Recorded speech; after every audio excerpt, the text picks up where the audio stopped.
him and said, the governor is in your office. And I think I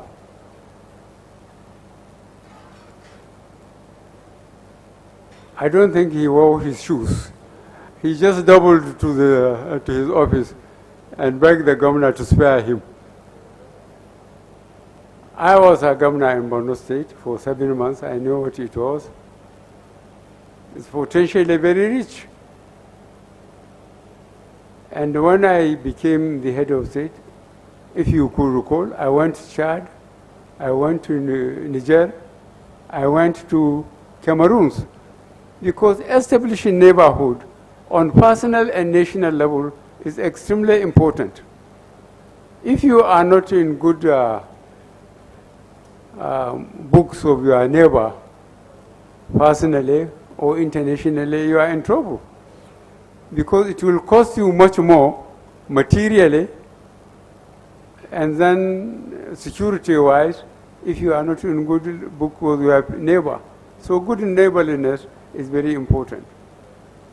Ladies and gentlemen, Your Highnesses, I thank you very much. There is nothing the governor hasn't told you. All I will say that I am very happy for what I have been able to do, especially in the second term. In the first term, 2003 to 2011, I visited all the local governments in this country. Between 2011 and 2019, I visited all the state headquarters. And I was very grateful to Nigerians.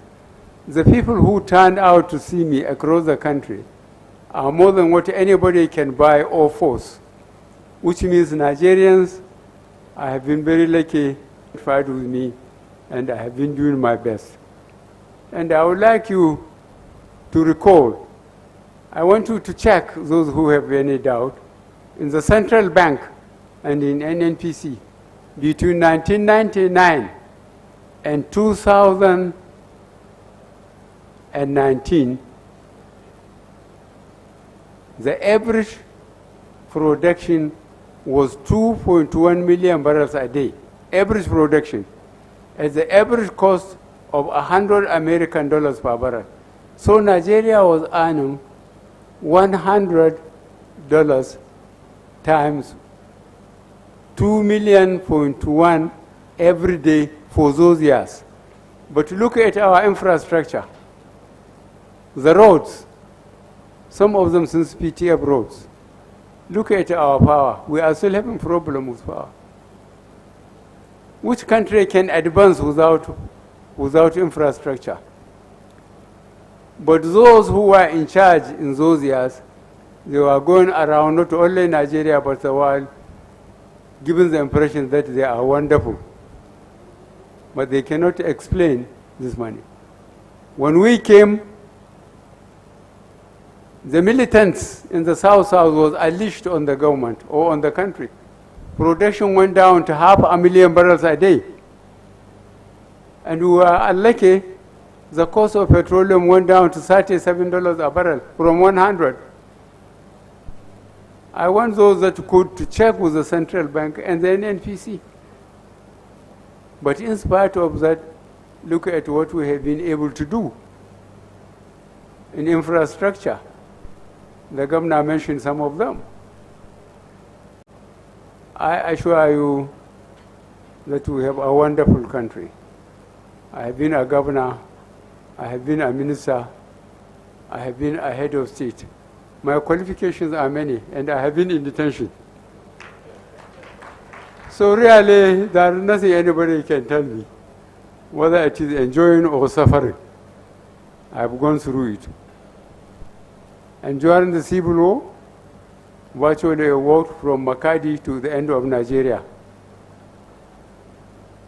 We have a great country, but we don't appreciate it maybe until we visit our neighbors or other countries and see the preoccupation is for people to have one good meal a day. But Nigerians know It's very good I am flying by helicopter. The amount of high-rise buildings I am seeing, the amount of developments on the ground, they are fantastic. We thank God.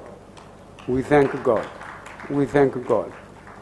I know this is a combination of elite. Please try and work on our youth, that whether we, older people, like it or not, we are going to leave the country to them. And they must have education for education. Technology has made it possible for shortcuts, but nothing can replace real learning. So please persuade the children to learn. If you can't afford to pay their school fees, encourage them privately somehow to keep on learning. I thank you very much for coming. I thank Kano State Government for this long visit. I congratulate the governor for the performance. I have seen it. They said seeing is believing. Thank you very much.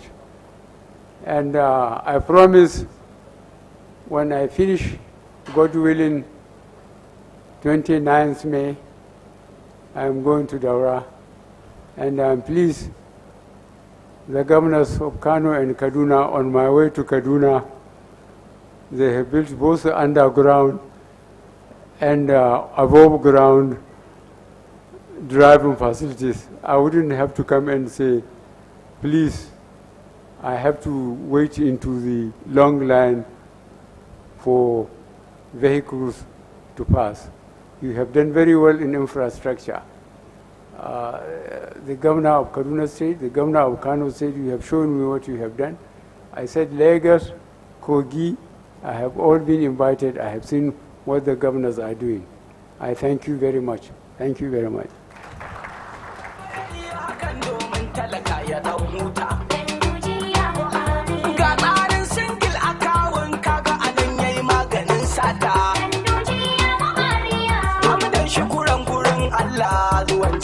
Presidency.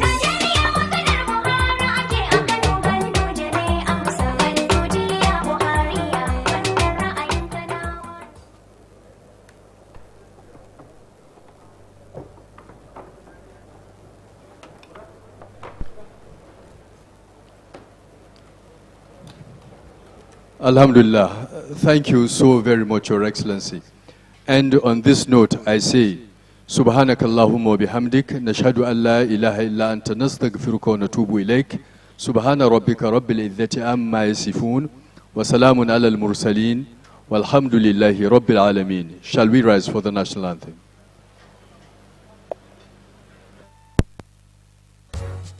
Kano ita ce jahata, mu ne jalla da Hausa, fitila mai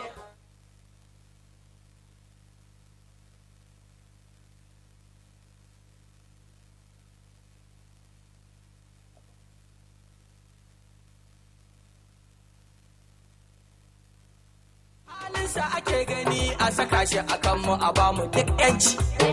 Ba don komai ba ya yi hakan domin talaka ya dan huta. Ga tsarin singil a hamdan shukuran gurin Allah zuwan general presidency.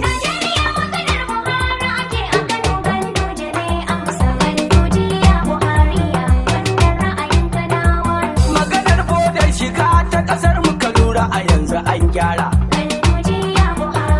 Shugaban kwastam da yaran sa fannin aikinsu sun tsara.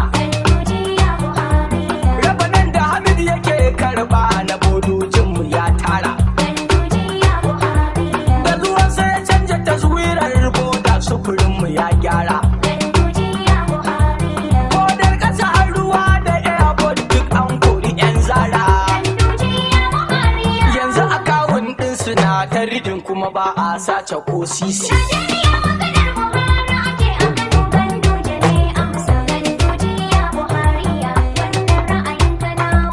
Maganar darajar kuɗi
Never miss a moment. Instant breaking news from all over the globe.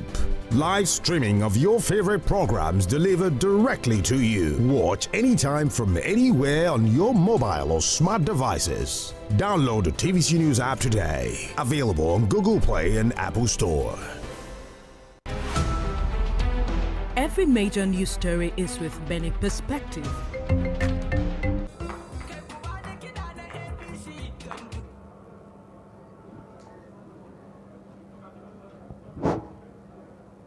Shall we rise to welcome Mr. President, please?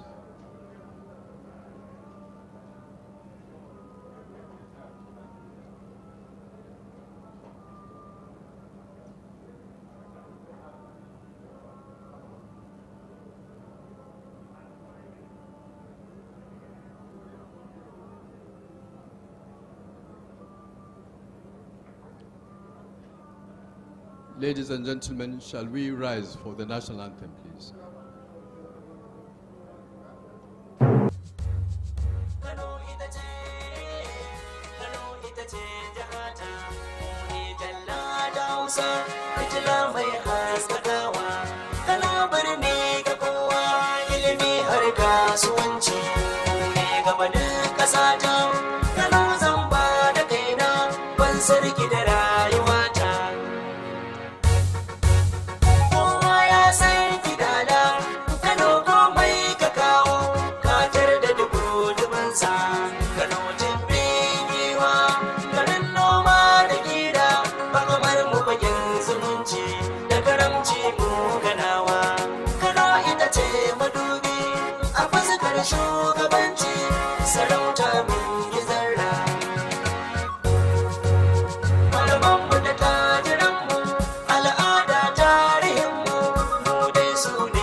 Thank you so very much.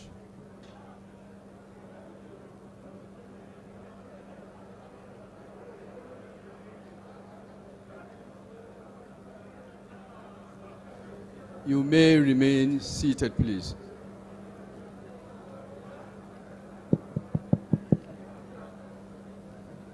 Bismillahir Rahmanir Rahim. Alhamdulillahi wahada. Wassalatu wassalamu ala man la nabiyya ba'da.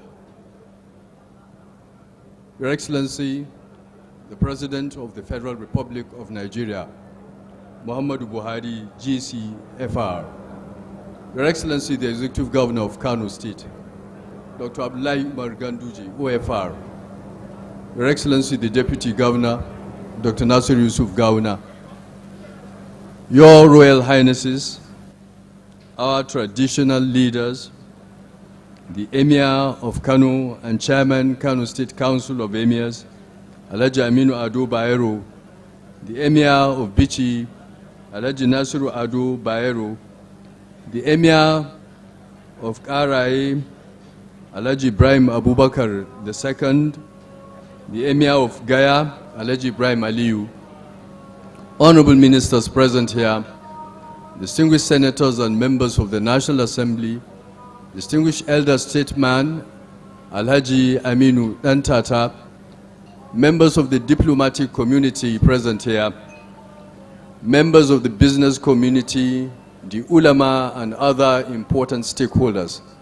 To everyone I say, good evening and assalamu alaikum. Permit me, Your Excellency, in view of the exigency of time, to lead in the opening prayer of this event. Sallu ala Nabi al-Kareem. Sallallahu alayhi wa sallam. Allahumma salli ala Muhammad wa ala ali Muhammad. Kama sallaita ala Ibrahim wa ala ali Ibrahim fil alamina innaka hamidun majid. Wa barik ala Muhammad wa ala ali Muhammad. Kama barakta ala Ibrahim wa ala ali Ibrahim fil alamina innaka hamidun majid. Allahumma jali ijtima'ana hadha ijtima'an marhuma. وتفرقنا بعده تفرقا معصوما ولا تجعل فينا شقيا ولا محروما. Subhana rabbika rabbil izzati amma yasifun wa salamun ala al-mursalin walhamdulillahi rabbil alameen. Alhamdulillah. Your Excellency, all other protocol duly observed. Throughout today, Your Excellency kept inspecting and commissioning projects undertaken by the federal government, by the government of Kano State, and by the private sector. There was no time for Your Excellency and members of your entourage to listen to explanations, deep explanations regarding the import of these projects and how Nigerians can benefit from them. Is to honor presentations in respect of the projects you inspected and commissioned this morning and throughout the afternoon.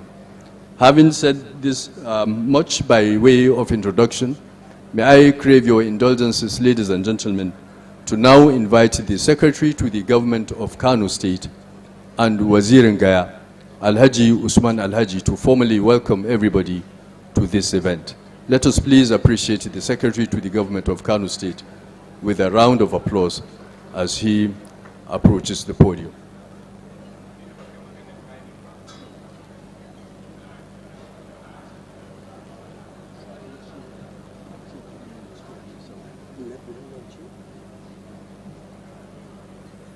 Alhamdulillah, wassalatu wassalam ala rasulillah wa alihi wa sahbihi ajma'in. A'udhu billahi minash shaitanir rajim. Bismillahir rahmanir rahim. Your Excellency, the President, Federal Republic of Nigeria, I stand here on behalf of His Excellency, the Governor of Kano State, the government and the people of Kano State, to welcome each and every invited guests that are here to honor our dear President at this occasion of working lunch that is taking place here. Your Excellency, I want to start quickly by recognizing and thanking all those categories of Kano people, the ulama, NGOs, academics, our business community. I say you are most welcome. We appreciate you. We thank you for responding to this invitation. Let me single out our father, the father of Kano State, Alhaji Aminu Dantata. In spite of your schedule, you are here to honor Mr. President. We thank you, we appreciate you. Our popular, respected, traditional rulers, the Emir of Kano, who is also the chairman of Council of Emirs, Emir of Bichi, His Highness Emir of Gaya, His Highness Emir of Karai. We thank you for supporting our government with your prayers. We appreciate you. Members of the National Assembly, Honorable Senator Barrow and all other members, we thank you for supporting our governor through these last 8 years. Our honorable ministers, we appreciate you, we welcome you. We thank you for supporting our dear president all the way and for all the projects that you have here. Our deputy governor, Dr. Nasir Yusuf Gauna, you are most welcome. Julius Nyerere said, A leader can only be said to succeed if his successor also succeeds. We are sure from what we know of you, when you become the governor of Kano State, in the next few months, you will succeed. And both you and our governor will have succeeded. Mr. President, sir, from the depth of our heart, we welcome you to Kano. We welcome you to the Center of Commerce. And Mr. President, we welcome you home.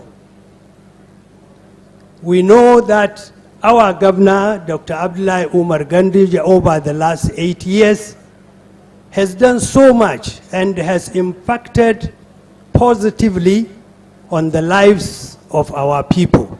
I can only summarize this tenure in just 2 sentences. 1, Your Excellency, Mr. President, Kano State has not seen the level of development and progress it has seen in the last 8 years since the creation of Kano State. And it is true also to say Dr. Abdullahi Umar Ganduji has entrenched himself as the founder of modern Kano. Your Excellency, when you came to power 2015, Mr. President, you inherited a budget of 4.6 trillion. Over the 8 years, recently you signed a budget of 21.8 trillion. Nobody, we don't need the high IQ or intelligence of Professor Isa Pantami to say that this country has seen progress, has seen development. And as the Hausaman says, Kar Allah ya kawo ranar yabo. I pray for you, Mr. President, long life, good health, so that you can witness all the praises this country will shower on you for what has taken place for the development in the last 8 years. And that is what leadership is all about. Ladies and gentlemen, I welcome you and we appreciate you. Assalamu alaikum wa rahmatullahi wa barakatuh.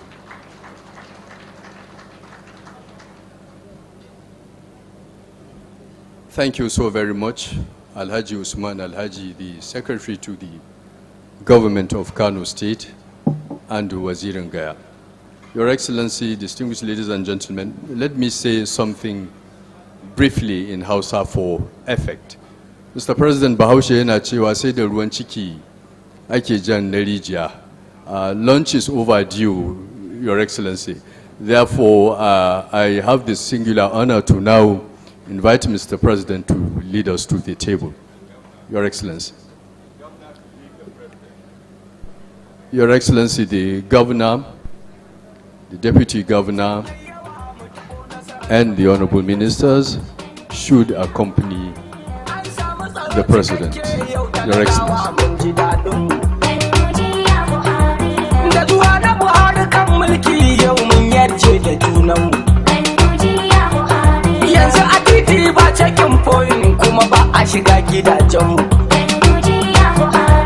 Godiyar da muke gurin Allah sarki da ya share kukanmu. Shekara 6 da muna fama a ciki na state emergency.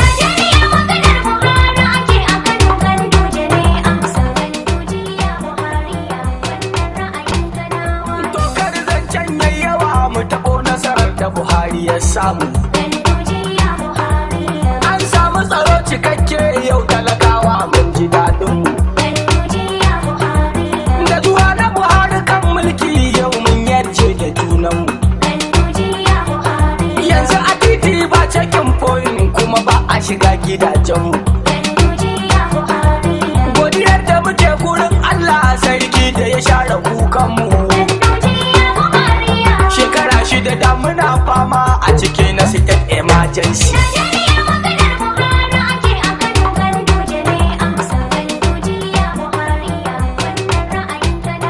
To ba anan na tsaya ba dan garko, nasarar ku tsaya da sauranta. Kowa ya yarda yanzu ƙasa ta hau turba ta daidaita. Dukiya ta ƙasar mu ko a ina take baba ya ce a kawo ta.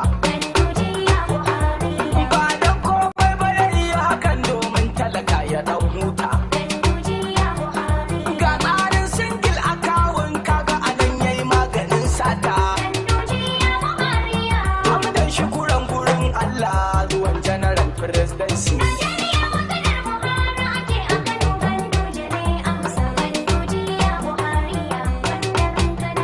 Tokar zancen yayi yawa mu taɓo nasarar da Buhari ya samu. An samu tsaro cikakke yau talakawa mun ji daɗinmu. Da zuwa na Buhari kan mulki yau mun yarje da junanmu. Yanzu a titi ba cikin point kuma ba a shiga gidajenmu. Godiyar da muke gurin Allah sarki da ya share kukanmu. Shekara shida da muna fama a ciki na state emergency.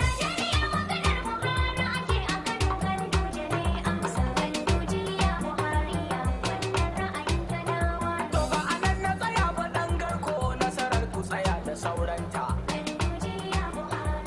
Kowa ya yarda yanzu ƙasa ta hau turba ta daidaita. Dukiya ta ƙasar mu ko a ina take baba ya ce a kawo ta. Ba dan komai ba ya yi hakan domin talaka ya dan huta.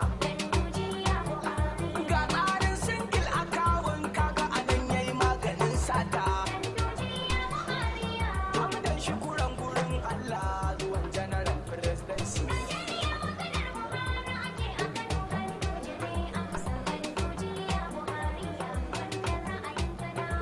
Maganar bodar shiga ta ƙasar mu ka lura a yanzu an gyara. Shugaban kwastam da yaransa fannin aikinsu sun tsara. Kuri 'yan zara. Yanzu akawun ɗinsu na ta ridin kuma ba a sace ko sisi.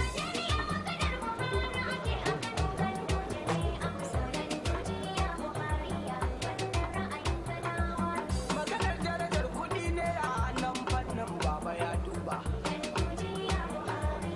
Ka ɗau naira ka je China da Dubai duk babu ta baba. Nijar da Morocco har Ghana ka rike naira kuyo arba. Rike naira je ka yi oda kowace ƙasa akwai riba. Sai ka zo za ka canji dala duk dai da waɗansu sun saba. ‘Yan kasuwa ku guje fushin Allah ku bar zagin presidency. Thank you. Please enjoy your meals, and as the meals are served, I will call upon three Aishas. The three Aishas will read a poem on His Excellency President Muhammadu Buhari as a special gift to Mr. President. The three Aishas are young girls from Kano who carefully crafted a poem to honor His Excellency Mr. President. So I'll quickly call upon the three Aishas, the young girls, to quickly make good use of time and come forward to give a rendition of the poems. The three Aishas, please. Yes, quickly, but gently.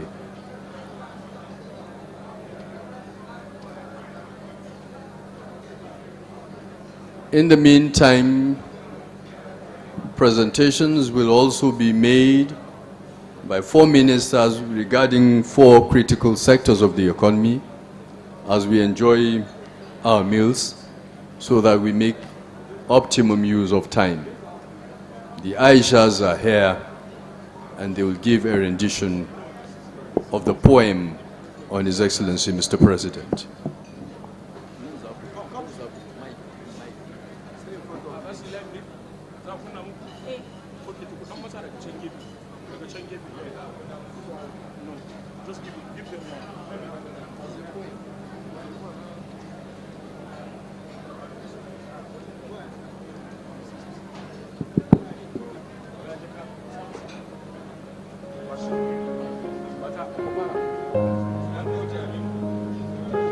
Salutes to heroes of fame, those who won the game and made us begot this name.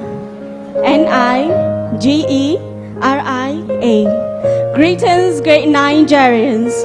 We are here not to speak parables, but to voice words that are bearable and comparable, to compensate and appreciate His Excellency, who is not forgettable, not even in history, our own greatest president of fame. May you live long. And to appreciate a paladin who led with everything. He embraced the Nigerian military training school at the youthful looks of 20 and was commissioned as the platoon commander of the 2nd Infantry Battalion in Bekuta. His bravery and more of recognition that was witnessed by the stars. He is patriotism itself, fighting for this nation since birth, facing death with delight, breathing a strong faith despite the hate. Even when giving up becomes a nightmare, he woke up to tunes and rhythm of truth, of change, of hope. Who else could have moved this Nigeria if not this Buhari of poetry, of glory, of sanctuary, of territory, of victory, of history, of military? Who else could have amended the shackles if not the existence and admirable stubbornness? He learned on the eagle nest, cradling abandoned eggs, nurturing broken health, accounting for the acts of those before you. Today, this abandoned eggs hatch, and a story will be told of a legend whose persistence teaches Nigeria an unforgettable strength of patriotism, unity. When the people chanted Masugudu Sugudu, it set the tone of the unknown ambiguous greatness that was yet to come.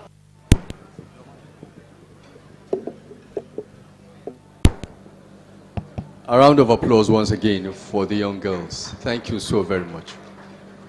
Distinguished ladies and gentlemen, we are pressed for time. Therefore, I have the honor and singular privilege to now invite the Honorable Minister of Power, Engineer Abubakar D. Aliyu, to make his presentation. The Honorable Minister, sir, if you have not finished your meal, there is food security here, no problem. Nobody will take away your plate. You can please come forward and make your presentation. But please make it as short as possible. You have only 3 minutes, Your Excellency, so that your food does not get cold, Your Excellency.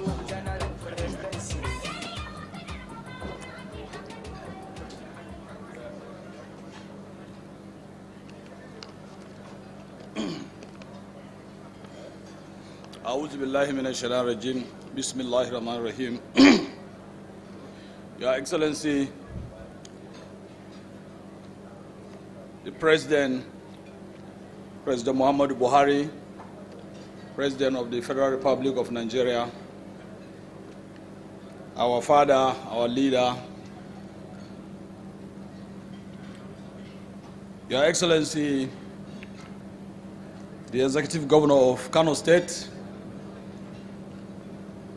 and his deputy, my colleagues, the honorable ministers of finance, communication and digital economy, and transportation, Your Royal Highnesses, Minister of State, Works and Housing, our elder statesman, our father, Permit me at this point to stand on the existing protocol already established by the MC. I'm going to speak on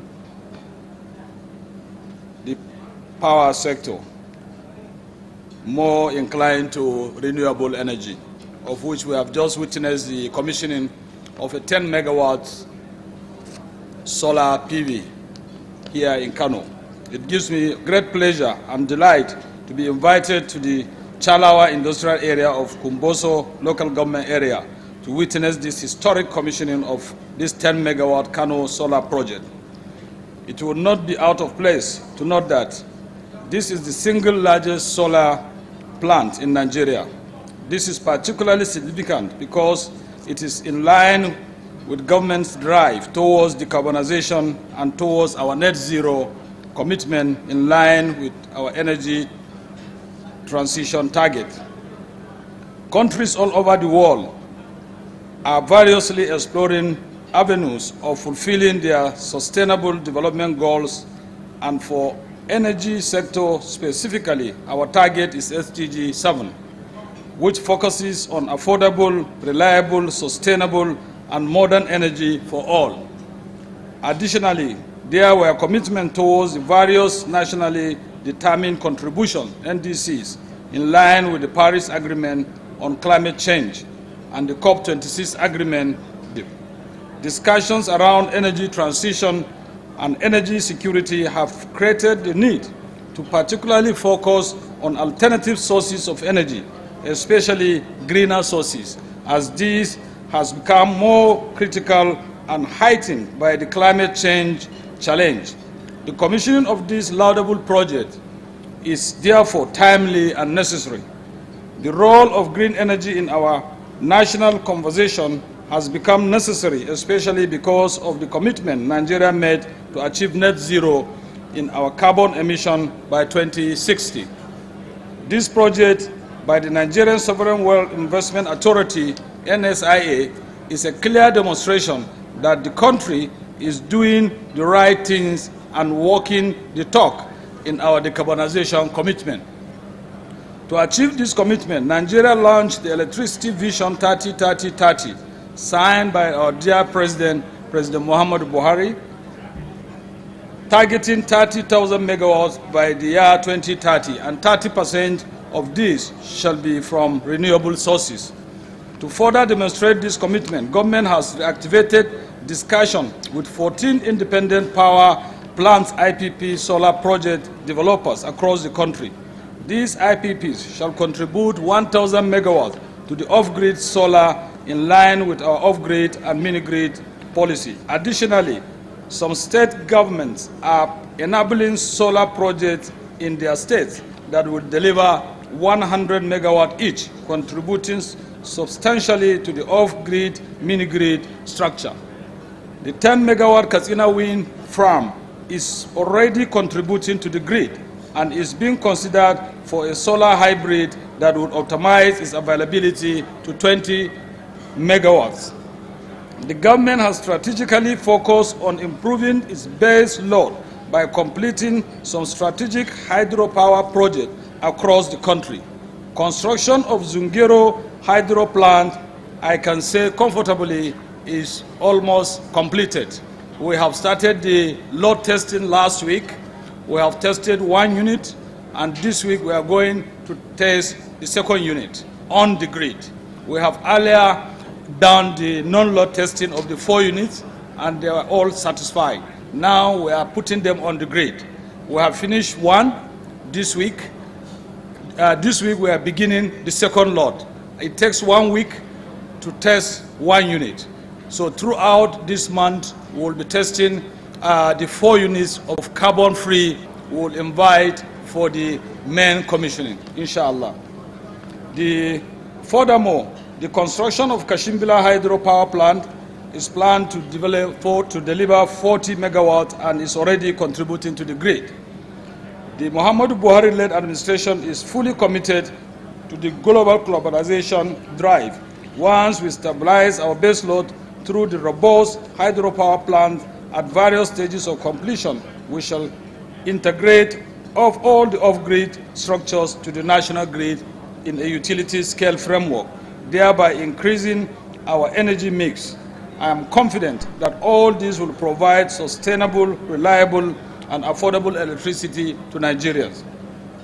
Our global commitment is hinged on the globally accepted transition fuel, gas, which is a natural resource that Nigeria has in abundance. In our march towards a greener Nigeria, this naturally resource will be pivotal in our commitment towards the reduction of our greenhouse gas emissions and carbon neutrality by 2060. Distinguished ladies and gentlemen, green energy technologies certainly play a major role in our drive for green growth as we move away from fossil fuels. Fulfilling our commitment to net zero carbon emission, the Muhammadu Buhari-led administration is committed to exploring ways to increase our green growth initiatives by focusing on the evolution of green energy technologies, whilst also keeping an eye on increasing the footprints of gas, being our transition fuel, in our efforts to achieve net zero. In actualizing this commitment, we have put in place mechanisms to create an investment-friendly environment geared towards attracting the right investment in green technology opportunities in Nigeria. Additionally, we will continue to retool our policies to accelerate a shift towards our decarbonization goal and green growth. Let me conclude by once again commending the NSIA and the government for this spectacular initiative. Together with dedication and focus, we shall achieve a greener Nigeria. Let me also mention that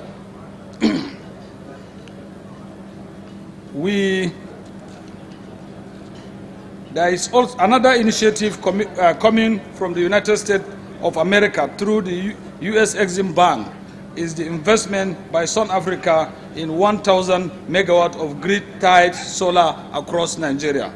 We look forward to this collaboration and also with other energy technology, green energy technology providers that will guarantee a more resilient energy market and energy security.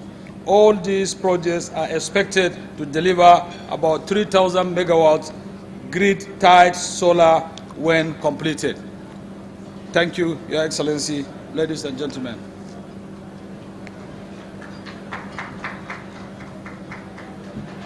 A round of applause once again for the Honorable Minister. Thank you so very much for that presentation.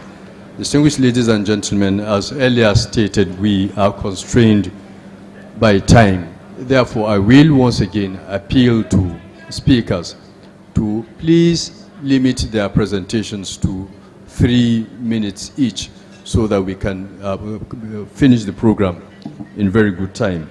And on this note, I will invite the Honorable Minister of Transport, Engineer Muazu Jaji Sambo, to make his own presentation. And I'm happy he's going to make it in 3 minutes because he's not carrying any piece of paper. Honorable Ministers. Your Excellency, President Muhammadu Buhari, due to exigency of time, may I seek your authority to stand on already established protocol. Your Excellency, Mr. President, I wish to begin by thanking you for your unwavering support to the development of critical infrastructure assets geared towards the development of our dear country. Just last week, you commissioned the Lekki Deep Sea Port in Lagos, and your commissioning of the Dala Inland Dry Port earlier this morning is another testament to this commitment that you have made to Nigeria. Generations to come will remember the exemplary leadership that you have provided in these and other areas. The importance of Kano State as the commercial capital of northern Nigeria, with huge agricultural trade in local and export volumes, is well documented. The state has a sizable number of industrial concerns across most sectors of the economy, not only suited but most qualified for an inland dry port. Your Excellency, Mr. President, may recall that the inland dry port project was conceived as part of the federal government's ports reform program, designed to, amongst others, decongest the seaports while taking shipping and port services closer to importers and exporters in the hinterland. Subsequently, the Federal Executive Council granted approval for the establishment of these critical transport infrastructure at chosen locations across the country to be concessioned to private sector operators on public-private partnership with a strategic framework to build, own, operate, and transfer model. Dala Inland Dry Port at Zawachiki in Kano was among the 6 inland dry ports approved and concessioned to Messrs. Dala Inland Dry Port Nigeria Limited. The Nigerian Shippers Council is the regulator and driver of this process. The Ministerial Implementation Committee, led by the Permanent Secretary, provides strategic guidance and oversight. It is worthy of note to say that the dry port shall be a customs port in accordance with the provisions of the Customs and Excise Management Act, Cap C45, Laws of the Federation of Nigeria, 2004, and shall have all the prerequisites of an international port, including customs, immigration, port health officials, and government security agencies. At this point, it is imperative to appreciate His Excellency, the Executive Governor of Kano State, Dr. Abdullah Umar Ganduji, for his bold commitment in providing an enabling environment and critical support which has made the Dala Inland Dry Port a reality today. Distinguished ladies and gentlemen, it is in realization of this project that I officially declared Dala Inland Dry Port as a port of origin and final destination on the 5th of August 2022 towards commencement of commercial operations under the powers granted the Minister of Transportation. In conclusion, I wish to call on national and international maritime practitioners, shippers, shipping companies, landlocked countries, and port users to take full advantage of this facility for import and export of their cargo following today's commissioning of the dry port by Mr. President. May Allah bless the Dala Inland Dry Port. May Allah bless our dear President. May Allah bless the Federal Republic of Nigeria. Minister, sir. Next, I will call upon a very good communicator who I'm hopeful will digitally manage the time, the little time that we have this evening. May I invite to the microphone Professor Isa Ali Fantami to make his presentation in 3 minutes. It's going to be a very good digital presentation in 3 minutes, inshallah. Shall we please appreciate the Honorable Minister as he takes control of the mic. You put me under pressure.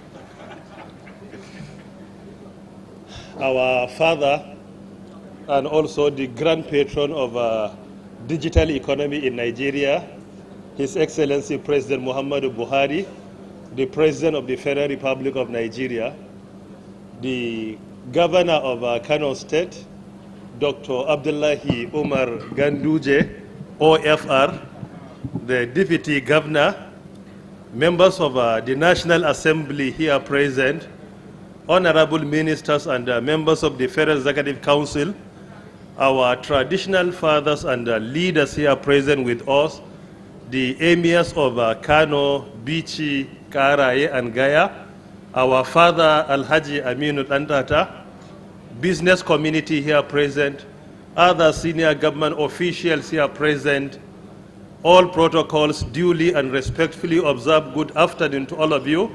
and may Allah's peace, mercy, and blessings be upon you all.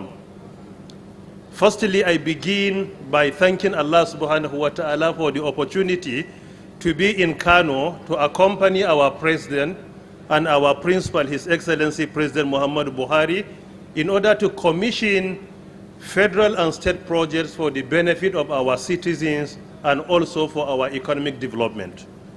His Excellency President Muhammadu Buhari has earlier directed us in the Federal Ministry of Communications and Digital Economy to implement certain projects, and almost all of them, Kano is among the major beneficiaries of these initiatives and policies. Today, His Excellency President Muhammadu Buhari has commissioned the National Tier 4 Data Center in Kano. Historically, this is the first data center, the first public data center in northern Nigeria. And secondly, it is the top data center commissioned in Nigeria. And thirdly, global Tier 4 data center that has been commissioned here in Kano by His Excellency President Muhammadu Buhari. Interestingly, the reliability of the data center is 99.99%. Today in the world, there is no any data center above this reliability. This is to show the commitment of President Muhammadu Buhari's administration when it comes to data security, among many others. In addition, the data center in the first phase has a provision and storage of 2.2 petabytes, and also there is a possibility for expansion when the need arises. His Excellency Mr. President has earlier directed us to establish zonal offices all over the country. It is because of this, Mr. President has established the first ever National Information and Telecommunication Development Agency office in Kano. Secondly, Mr. President has also directed us to establish the Galaxy Backbone Office for Northwest. Currently, today, we have Galaxy Backbone Office sited here in Kano. Thirdly, the previous administrations have implemented NICTIP-1 National Information and Communication Technology Infrastructure Backbone, covering 13 states in the northern part of the country. His Excellency Mr. President has directed us to provide the same fiber optics for government in the remaining 3 states in the southern part of the country, in addition to Abuja and the 19 northern states. As we are speaking today, NICTIP-2 project, which the 19 northern states are going to benefit from it, is a minimum of 85% completion. And this will provide unlimited broadband to the country. Particularly, NICTIP-1 is for the southern part and NICTIP-2 is for the northern part of Nigeria. And currently, Kano is a beneficiary of NICTIP-2 project. In addition to that, to support education and commercial activities, His Excellency has approved the provision of unlimited broadband in our higher institutions of learning. In phase 1, we have 18 beneficiaries, 17 universities and 1 FCE. Bayero University Kano is among the beneficiaries of unlimited internet broadband to be provided by the federal government of Nigeria, in which the project has earlier commenced. In addition to that, he has also approved the unlimited broadband to our markets. As we are speaking today, Kantinkwari Market is series of this project of His Excellency President Muhammadu Buhari, among so many other initiatives. In summary, from 2015 to 2023, we have executed and implemented projects and programs around 155 within Kano State, and we have similar interventions in other states all over the country. It is because of this that we are here in Kano today, and this project has been commissioned for the benefits of our citizens, particularly those living in Kano State. And I want to use the opportunity to appreciate our principal and our boss for the support he has been given to us in order to ensure the implementation of this project. May the Almighty continue to guide and protect His Excellency President Buhari and may the Almighty continue to guide and protect the Federal Republic of Nigeria. Thank you very much for listening, and I hope on dot. It was indeed 3 minutes. Ama Agogo Minister, ba Agogo Naba. Thank you so very much, the Honorable Minister, sir. I will now invite for her presentation, Mrs. Zainab Shamsuna Ahmed, the Honorable Minister of Finance. Let us please put our hands together for the Honorable Minister as she approaches the microphone. The Honorable Minister, ma, you have only 3 minutes within which to make your presentation. Assalamu alaikum, Your Excellency, the President of the Federal Republic of Nigeria. In the interest of time, I appeal that you permit me to stand on existing protocols. Your Excellency, you just commissioned the Family Homes Fund Manawa. This estate has 469 affordable housing units with ancillary infrastructure. Mr. President, earlier this month also you commissioned a similar project in Yobe, also developed by Family Homes Fund in partnership with the Yobe State Government. Your Excellency, over the past 4 years, the Nigerian Sovereign Investment Authority and the Ministry of Finance, Budget and National Planning established the Family Homes Fund and developed a structured approach to address the housing deficit by sourcing and providing financing from government, from development finance institutions, and indeed from the private sector. In the past 4 years under the Family Homes Fund, the agency has developed houses across the 6 geopolitical zones, and also we have successfully funded the development of over 16,000 houses, and by so doing created up to about 75,000 direct and indirect jobs.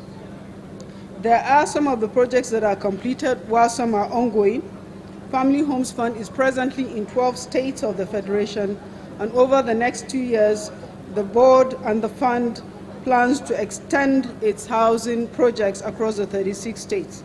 Your Excellency, the housing projects are affordable and quality houses, and the attendant effects is improving the quality of lives of the citizens. Your Excellency, you also commissioned earlier today for the National Sovereign Investment Authority the 10 megawatts Haske solar power project. You directed the National Sovereign Investment Authority to lead the development of this project. We're glad that you were able to, on not just the industrial area where Kumbozo is, but also on the lives of the citizens and the creation of jobs and enabling improvement in the business environment. And like my colleague and brother has said also, helping us to meet our commitment, the commitment that you made at COP27 towards attaining our energy transition plans. Thank you very much, Excellency, for your support.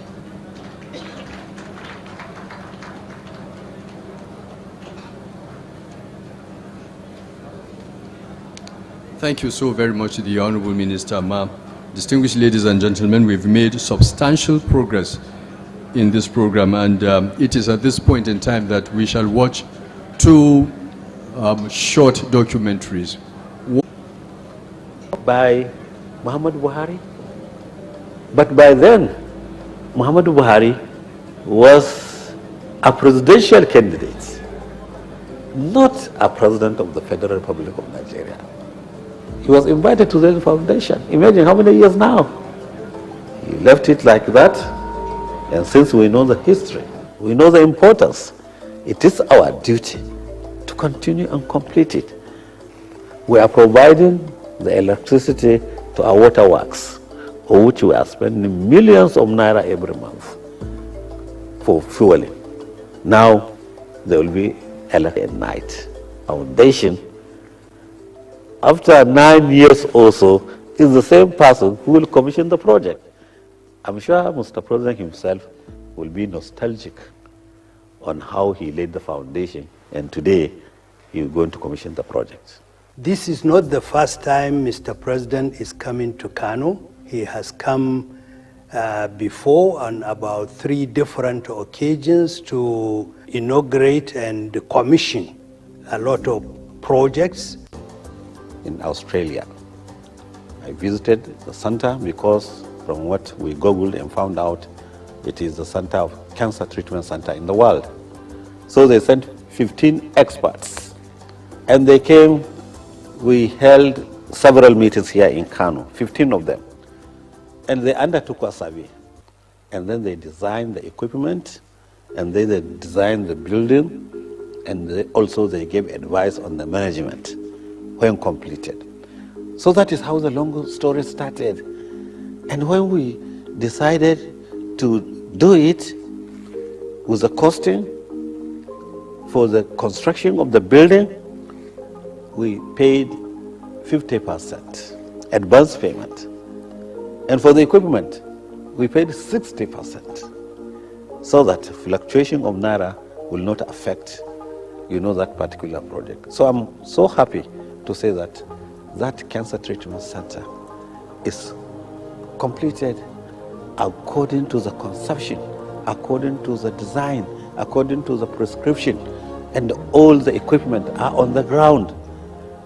And the type of cancers that we are having in Nigeria will be taken care of. So automatically, this will reduce medical tourism abroad. The cancer treatment center, which has been constructed. And there we have a beautiful Muhammad Buhari rotary interchange, 3 levels: underground, the normal level, and then the flyover up. So vehicles at 3 different levels without traffic light will continue, keep on moving without any vehicle waiting for another one. And there we inscribed, "I love Kano." Not only that, we have clocks, beautiful clocks there that will show you time. And the finishing of the bridge, apart from the structural design, is marble all over what is existing in other countries.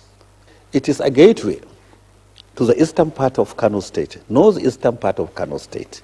So sometimes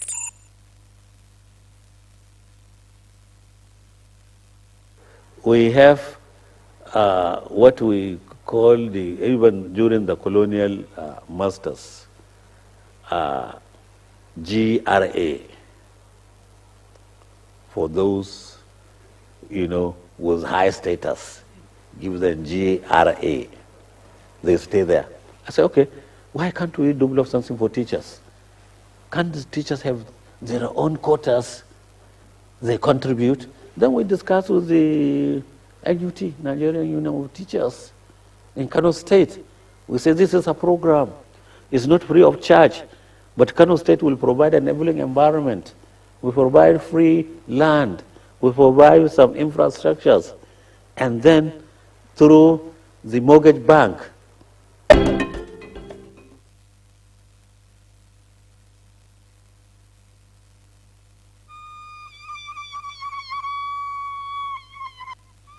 a compelling ambience rooted in the depth of a grateful heart. No statistical data could have given a more encompassing testament of how much successes have accrued from the component of the National Social Investment Program.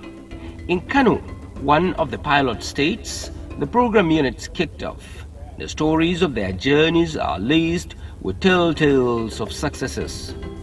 These successes are woven around thematic element of alleviation of poverty, food security and nutrition, reduction of inequality and boosting shared prosperity, support to households in coping with shocks, building human capital and connecting people to job opportunities.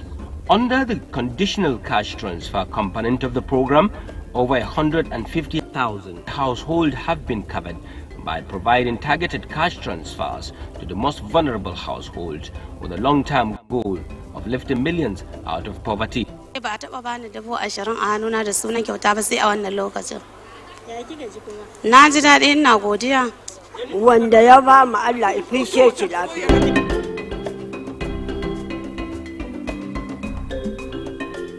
A monthly stipend of 5,000 naira is given to households in poverty-stricken communities, along with an additional 5,000 for families designated as priorities or extreme cases. Along with the cash transfers as part of the program, beneficiaries are supported, mentored and coached by trained facilitators who visit them weekly to help them take ownership of their lives. The Empower program is another key component built to address challenges of youth unemployment and increasing social development. It targets Nigerians between 18 and 35, helps them acquire and develop long-term skills, hence become change makers in their communities. For the successes of both Batch A, Batch B, Batch C1 and C2 in Kano, about 50,000 beneficiaries have been empowered for self-sustenance and community impact. Significant challenges with access to finance, credit as well. And these, as in the other component of the social net projects, Kano State has achieved a lot with about 12,000 beneficiaries empowered in skills and funding. 158 cooks engaged and 10 aggregators. Multiple objectives that include improved school enrollment and retention of the enrollees, better learning psychology and understanding, improved learning results and economic development of other participants in the feeding program such as farmers, cooks and aggregators have been the good testimonies arising from the program since it launched.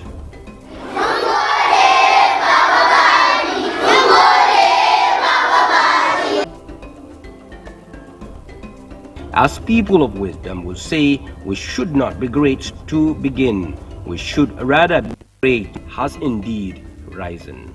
The National Social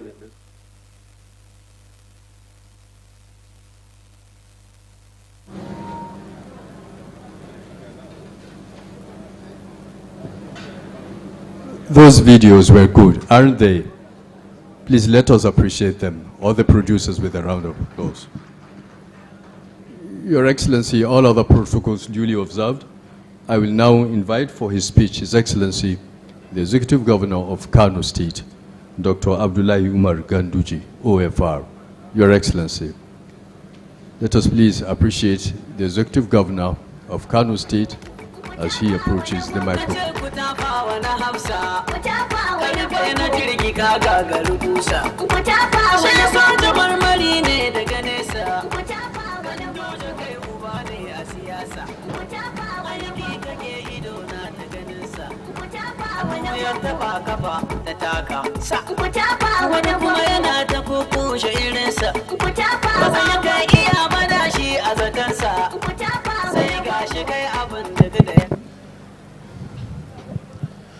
أعوذ بالله من الشيطان الرجيم بسم الله الرحمن الرحيم الحمد لله رب العالمين. Your Excellency, the President of the Federal Republic of Nigeria, Muhammadu Buhari, because of the time factor, I would like to maintain the existing protocol. Your Excellency, you are most welcome to Kano State, and we thank you for what you have been doing for the development of Kano State. Your Excellency, we are fully aware the AKK project, that is the Ajakuta Kaduna Kano pipeline project, which is ongoing now, will certainly improve the industrialization of Kano State. Your Excellency, we thank you for the railway, Kaduna to Kano, to Katsina, to Jibia, to Maradi, and also from Kano to Dutse, building the biggest railway station here in Kano. Your Excellency, you are making Kano not only the commercial nerve center of the northern part of this country, but also the commercial nerve center of some West African countries. Your Excellency, we thank you for the recently commissioned 10 megawatt solar plant here in Kano, which is mainly for our Chala industrial areas. Your Excellency, we thank you for the N-Power. We thank you for the everything.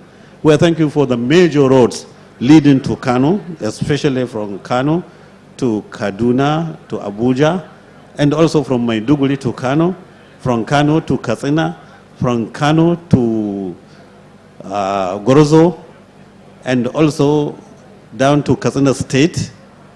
We thank you for all these roads that are ongoing and some have already been completed. We thank you for the expansion of our international airport, Your Excellency. Your Excellency, our government, since we came 2015, is predicated on the issue of continuity, on the issue of consolidation, on the issue of fine-tuning, and on the issue of initiation new projects, new programs, and new policies. You can recall that some 3 years back, you were here in Kano and we completed a modern hospital, a specialist hospital, started by Malan Shekarau administration, abandoned for over 10 years. We completed that project and we named it after Muhammadu Buhari. And Your Excellency, also another hospital which you commissioned, the Sheikh Isiaka Rabiu Pediatric Hospital, started by Malan Shekarau, abandoned for over 12 years. We completed it, and we named it after Khalifa Sheikh Isar Rabiu of blessed memory. Your Excellency, also you are to commission another project, which coincidentally you laid the foundation. That is the Tiga hydroelectricity at Tiga. But we learned that because of time factor, you will not be able to commission that project. But we saw it under the screen, and we will make arrangement for you to come back again and commission that project. Your Excellency, we also thank you for those projects that you commissioned today. In particular, the Muhammadu Buhari 3-level interchange. That interchange is a very important junction for commuters in Kano State.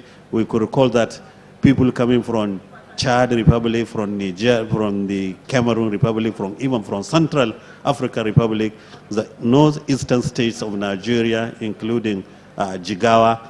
The major entrance into Kano State is that junction. As of today, people don't even know the time that they pass that junction. We thank you, Mr. President, for commissioning that project. Another important project, Your Excellency, is the Aliko Dangote Skill Acquisition Center, which you just commissioned. That Skill Acquisition Center is built based on our observation that many secondary school leavers don't have job to do, and they are mounting year after year. Many university graduates don't have job to do, and some of them, most of them are not even employable.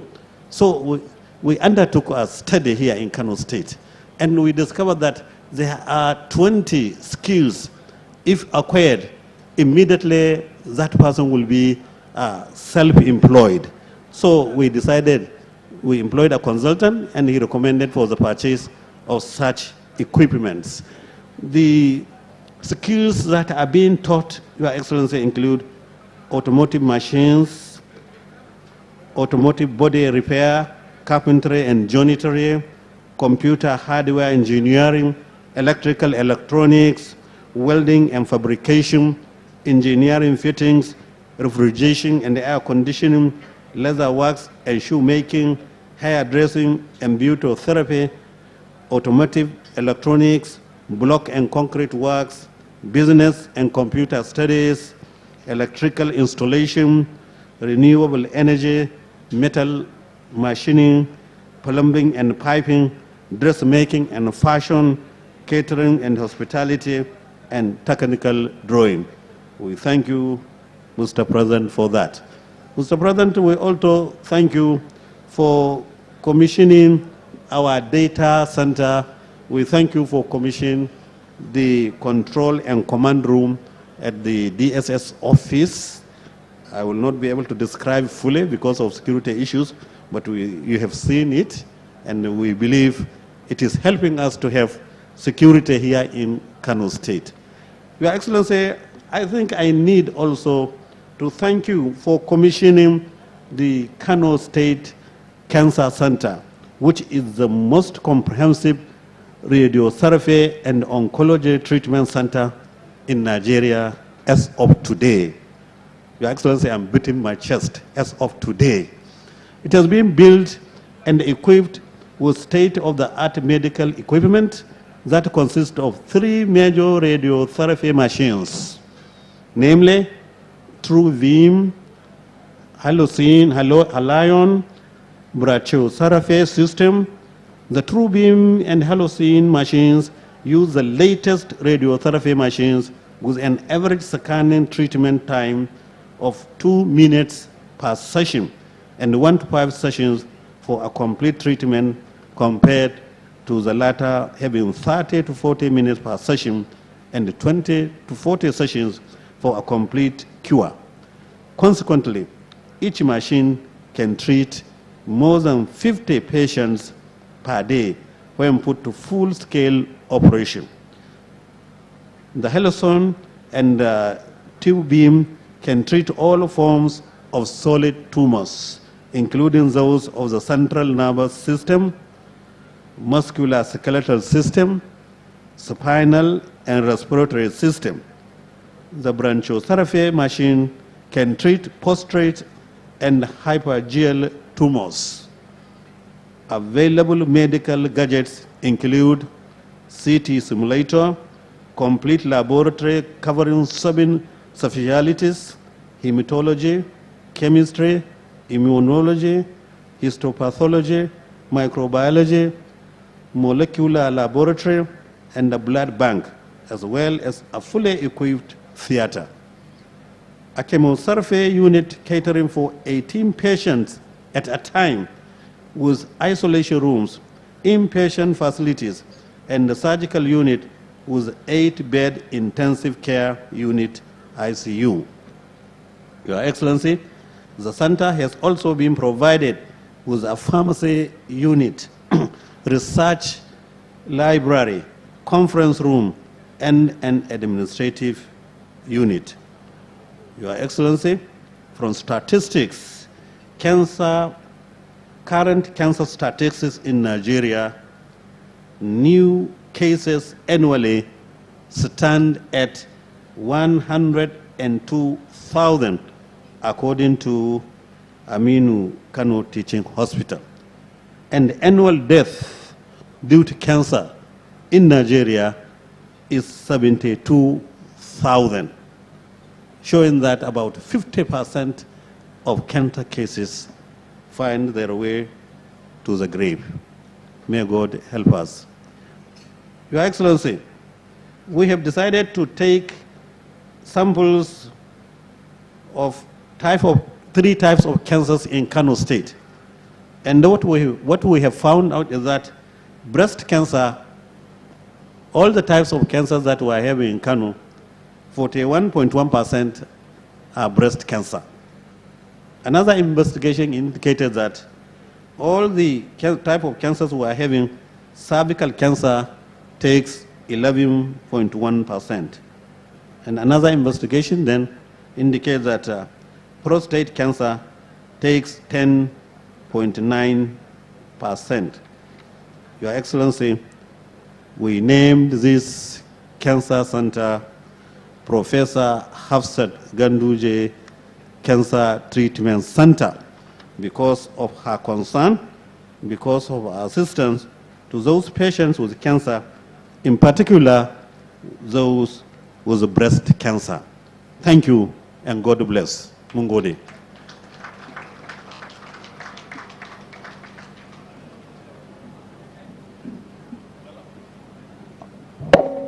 Never miss a moment. Instant breaking news from all over the globe.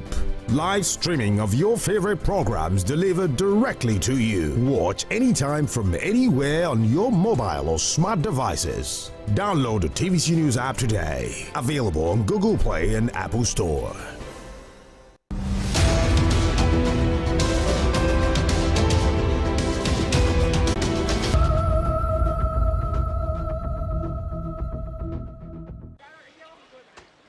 Mental health has to do with cognitive, behavioral, and emotional well-being. It is all about how people think, feel, and behave.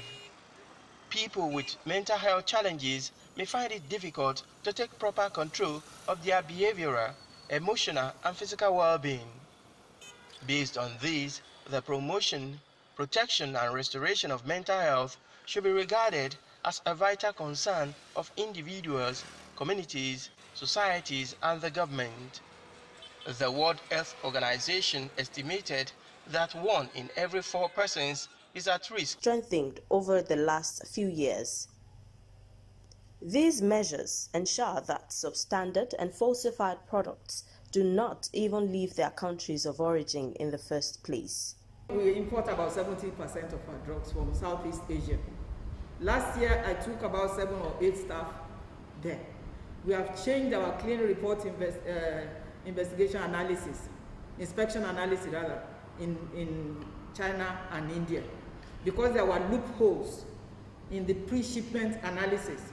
So we read the Riot Act to the CRI agents. We dropped 1 or 2 CRI agents that have been compromising. And before, the laboratories are directly under the CRI agents. Now we started visiting the labs. We wrote down the criteria that a lab must have, because in the past, a lab will say it can do this, but they don't even have any equipment to do it. So we wrote down the criteria and visited maybe about 17 labs in both countries to ensure that when results are coming from those labs, we know them. So things have been happening since our visit. The CRI agents now will tell us, oh, we are rejecting this particular product. The lab and the CRI agent, we are rejecting this particular product because the tablet is not dissolving as much as it's supposed to.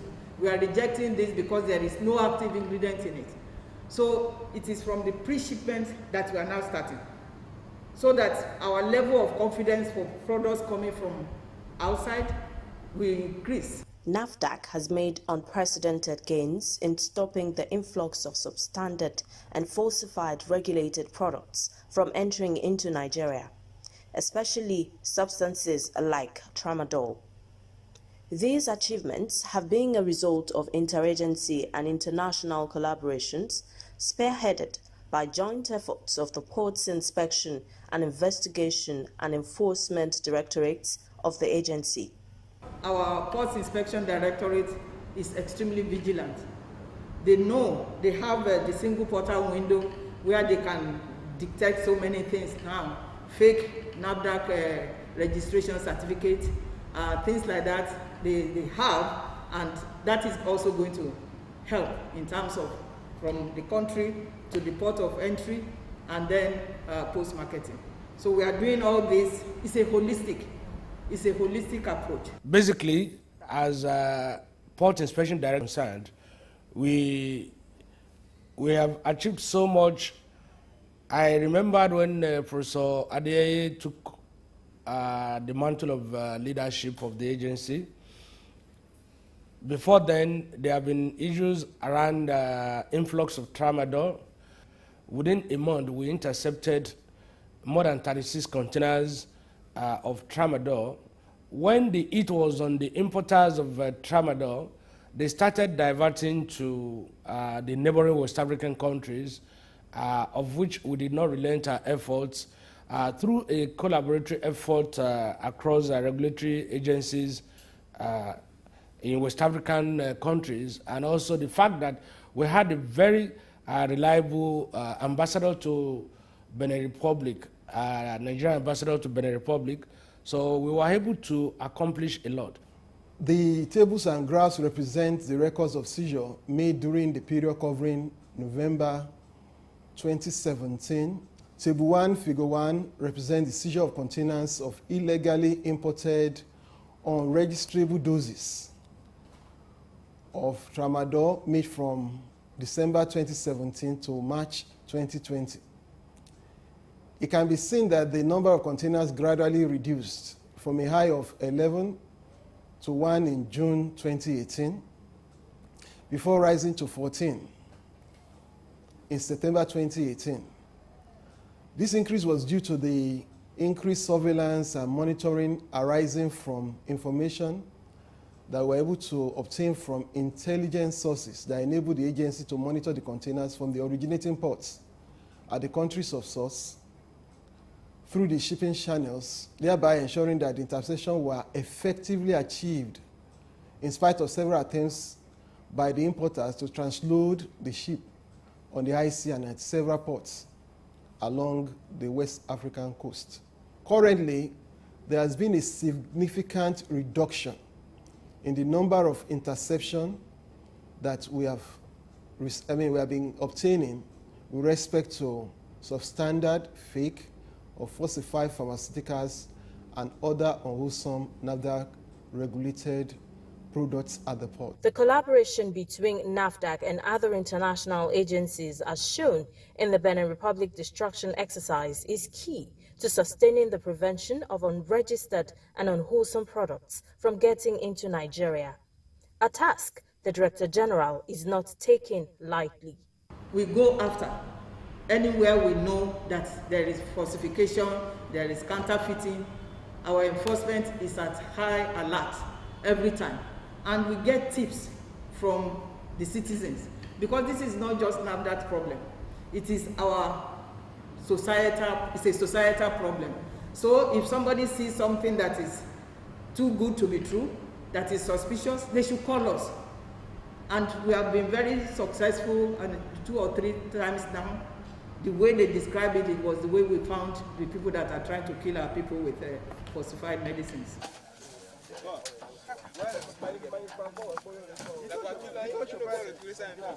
Bah, tu ne veux rien faire. Il faut descendre, tu vas porter. Regarde, reste en bas, ils vont te charger.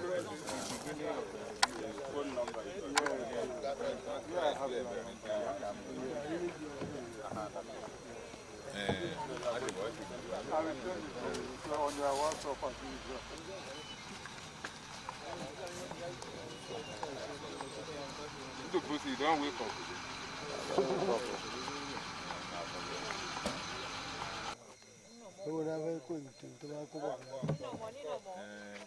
Bear the cat. Just throw it. That's it. Don't be today now.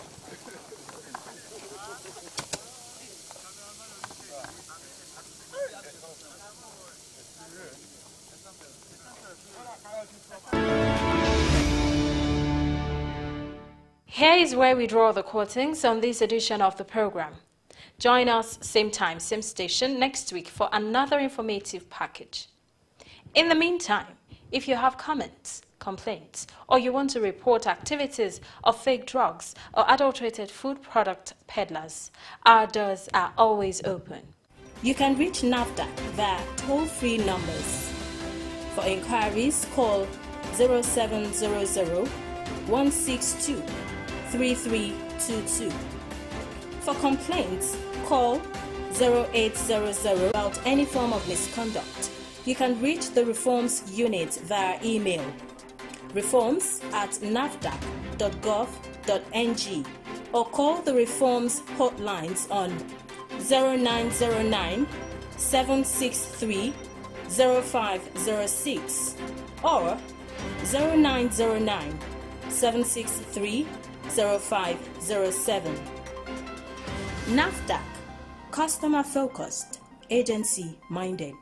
Importing, producing, distributing and selling fake drugs and cosmetics, adulterated food, and so on are criminal activities that destroy lives. Join the fight against these heinous crimes by reporting any suspicious activity in your area to NAFDAC. Let's join hands to safeguard the health of the nation. See you next week. Stay safe.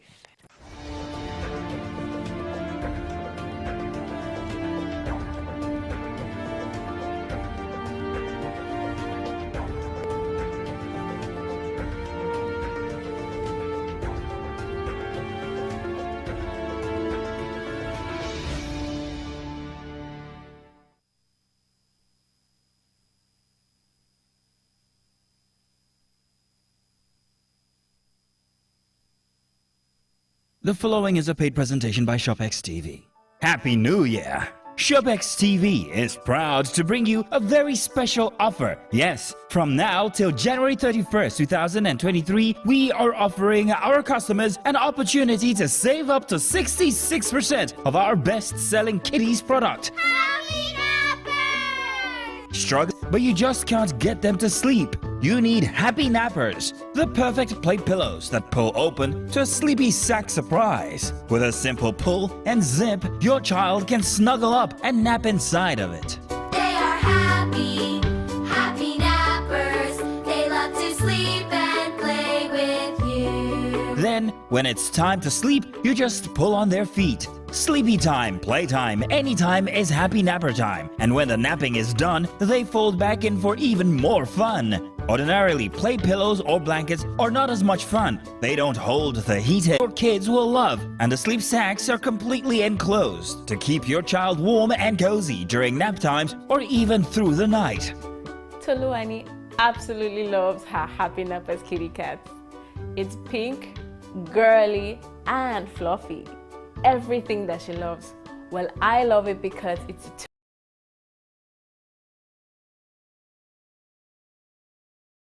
you can take a nap in it. The Tano loves his Happy Nappers Grey Shark. He loves playing with it and has real adventures with the shark. It's been really hard for him to sleep recently, but thanks to his Happy Nappers Shark, he finds it so easy to sleep all through the night. And to be honest, it's simply easier for me too as well. With millions of units sold worldwide, Happy Nappers is now available in Nigeria exclusively from Showbex TV. Every Happy Nappers character is unique. You can choose from pink cat, grey shark, white unicorn, and even a pink unicorn. Don't forget, Happy Nappers comes with Showbex TV's 30-day money-back guarantee. Happy Nappers are a great gift for any child and comes in medium and large sizes. The large is ideal for kids that are over 7 years of age. Get the Showbex Medium Happy Napper for 25,950 Naira and the large Happy Napper for 39,950 Naira only. But wait, if you order right now, you can get 3 medium Happy Nappers for 59,950 Naira and 3 large Happy Nappers for 69,950 Naira. Call the number on your screen now or visit our website to order yours now. But hurry, limited stock available. So call now while stock lasts. You can be a happy napper too! The proceeding was a paid presentation by Showbex TV. Never miss a moment. Instant breaking news from all over the globe. Live streaming of your favorite programs delivered directly to you. Watch anytime from anywhere on your mobile or smart devices. Download the TVC News app today. Available on Google Play and Apple Store. Every week, Green Angle in Partner World Aid will bring you a documentary series on environmental issues affecting Nigeria's amazing biodiversity. At TVC News, wherever the big news story is happening, we're geared up to break it. TVC News, first with breaking news.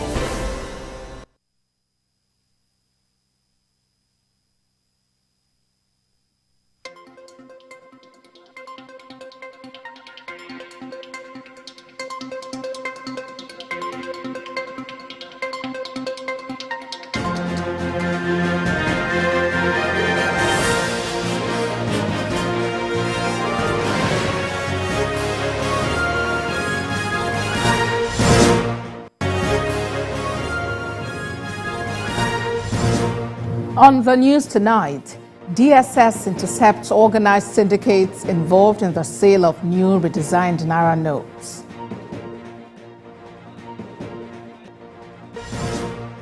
Court dismisses suit by Ambrose Owuru against the election of President Muhammadu Buhari.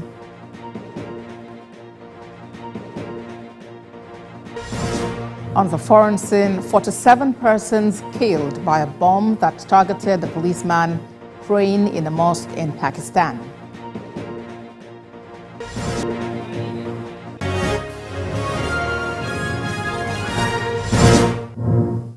This is TVC News at 7, reaching you live from our headquarters here in Lagos, Nigeria.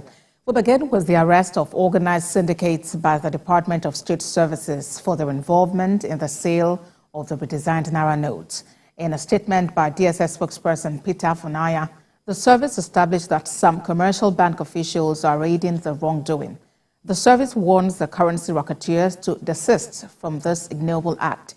The DSS also urged appropriate regulatory authorities to step up monitoring and supervisory activities to expeditiously address the emerging trends. He said the service also ordered its commands and formations to further ensure groups engaged in the illegal sale of the notes are identified. Now to the courts. Justice Inyang Eko of the Federal High Court Abuja has dismissed a suit by a former presidential candidate of Hope Democratic Party, Ambrose Owuru, against the election of President Muhammadu Buhari, who was the presidential candidate of the All Progressives Congress in the 2019 election. The suit seeking the sack of President Buhari was thrown out by the court on 3 major grounds, which include that the suit constituted a gross abuse of court process. It was statute barred and was an affront to the supremacy of the Supreme Court of Nigeria. Justice Eko also held that the suit was baseless, frivolous, and vexatious in its entirety. The plaintiff, Mr. Owuru, had in the suit applied for an order of the court to declare the presidential seat vacant and swear him in as the authentic winner of that election. Mr. Owuru wants the court to determine the legality of INEC's decision in 2019, during which it shifted the election from 16th of February to 23rd of March 2019. He prayed the court to remove President Buhari and declare him the authentic president, and that President Buhari should be compelled to refund all monies he collected as salaries, emoluments, and security votes. Other matters. Nigeria has ended its first ever solid mineral resources trade fair and seminar, with a call for synergy between the government and the organized private sector to maximize. Chamber of Trade Fair, tagged MineExpo 2023. In focus is the role of the organized private sector in achieving sustainable and inclusive economic growth and development through solid minerals. Director General, National Metallurgical Development Center, Linus Asoko, is the guest speaker at the event. He believes the foundation of any industrialized nation is usually firmly rooted in its minerals and metal sector. The participation of our OPS in the sector will transform communities, will create jobs, infrastructure, businesses, and above all, the standard of living of the people will improve. Other contributors underscored the dire need for the country to tap into the economic gains abounding in the sector. Recently, they've discovered a new mineral resources that a gram is worth over $20 million. In 2015, the contribution of the sector to the gross domestic product was 1.03 billion naira. 7 years after, in 2022, it recorded a slight increase to 1.07 billion naira, at a time South Africa had a GDP in the mining sector of 5.5 trillion naira. We need to explore these minerals, we need to add value to the minerals, and there's need for us to build up the iron and steel. The truth is that Ajakuta is not a viable industry. The Russians built that plant for us without spending much effort to secure the necessary and adequate quantity and quality of the materials needed to produce the steel. The summit concluded that a well-developed solid mineral sector will bring about economic growth and development. It charged government and the organized private sector to partner and tap into the many economic opportunities abounding in the sector in the overall interest of the nation's economy. Joke Edsa, TVC News, Abuja. The National Agency for Science and Engineering Infrastructure, NASENI, says it is set to partner the Borno State government to fast-track its poverty alleviation plan and ensure full restoration of socio-economic activities in areas affected by insurgency. Chief Executive of the agency, Professor Muhammad Haruna, stated this during the launch of its skill acquisition training and youth empowerment program in Maiduguri. TVC News Jesse Tafida reports. It's the second visit of the Chief Executive of the National Agency for Science and Engineering Infrastructure to Borno this year. The agency was here on the 13th of January 2023 to meet with the State Governor, Baba Ganazulu, to intimate him on their plans to revamp the state with technical support. Now, it is flagging off a training and empowerment program for about 100 youths in the state. The training would focus on modern methods of vulcanizing and capacity building on the use of other modern equipment. The training program will be fully practical in scope with hands-on engagement that will produce new state-of organizing technicians who can provide necessary services on modern vehicles with more electronics components and smarter technologies compared to hitherto manual-based vehicles. NASENI is equally ready to support your enterprise when the upcoming consumer app, being co-designed by NASENI Spain Limited, is launched in Nigeria market soon. The agency will also distribute 500 units of efficient smoke-free stoves to IDPs in an effort to mitigate climate change. By this training module, beneficiaries can develop multiple strategic business units by leveraging the outcome of the training, namely vulcanizing service provider, training in modern vulcanizing equipment, or both with expanded NASENI for this. Labor technology adaptation due to lack of skills and the modern equipment in picking pilots will be overcome. On the part of the government, we have already allocated 30 hectares of land to NASENI for the construction of the proposed skill acquisition center. We shall continue to support our youth and artisans in whichever way possible to keep them focused and engaged. You have given us a lot, but like Oliver Twist, may I use this opportunity to request your organization to support the state in energy sector intervention project. NASENI is also collaborating with the state government to establish a mobile science technical school in affected communities in the state. Jesse Tafida, TVC News, Maiduguri. The federal government says citizens undermining the nation's democracy should be ready to face the consequences that will be meted out to them. Nigeria's Information Minister Lai Mohammed gave this warning at the ongoing President Muhammadu Buhari's scorecard media series in Abuja, featuring the Ministry of the FCT. CVC News correspondent Titi Swadeoye reports.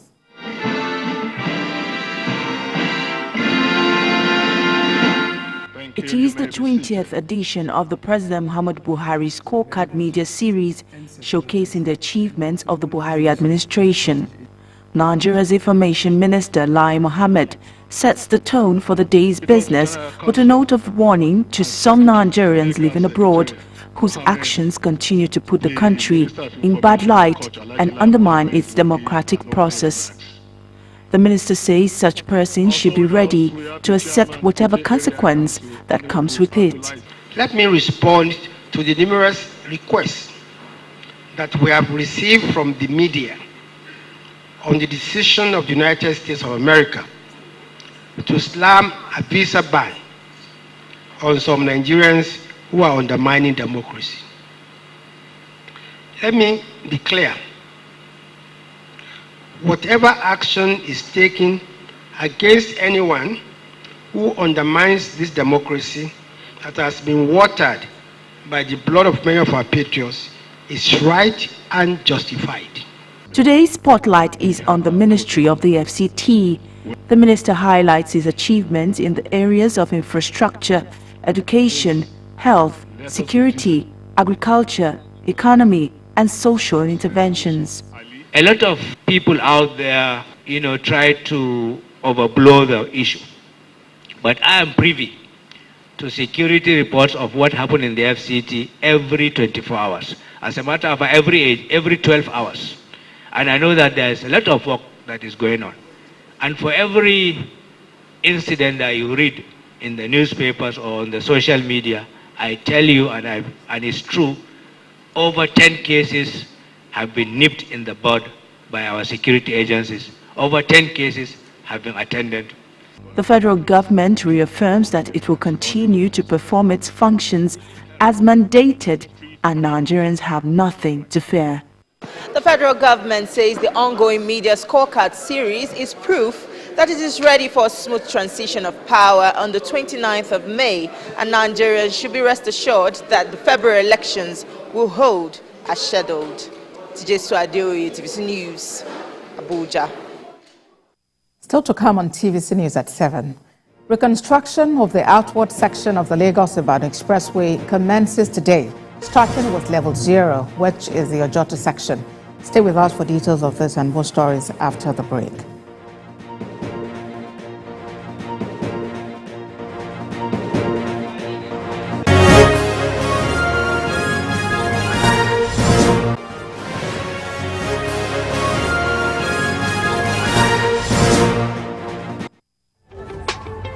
This is what they call 21st century. When my customer say I want to use POS, I will just bring out my phone, open the application, use this, press this code. I don't have anyone that using POS anymore. The NYF, the 75 billion naira 3-year NYF fund approved by Mr. President about 2 years ago, goes as soft loans 5% to SMEs and startups. And lastly, when we opened our portal for the NYIF, 3.9 million applications were received before we shut down the portal to start processing. 37,000 of our youth have been approved as beneficiaries. 26,000 of them have been disbursed with the loan. 10 billion naira has been assessed so far from the first 25 billion. Our partners are the CBN, the DBN, and microfinance banks, LAPO, MPF, and Baobab. This message is brought to you from the Federal Ministry of Information and Culture. Never miss a moment. Instant breaking news from all over the globe. Live streaming of your favorite programs delivered directly to you. Watch anytime from anywhere on your mobile or smart devices. Download the TVC News app today. Available on Google Play and Apple Store.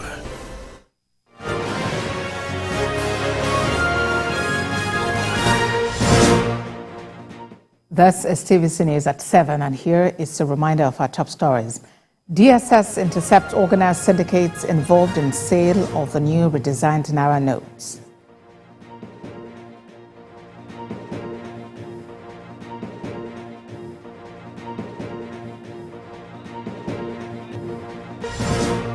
Court dismisses suit by Ambrose Owuru against the election of President Muhammadu Buhari.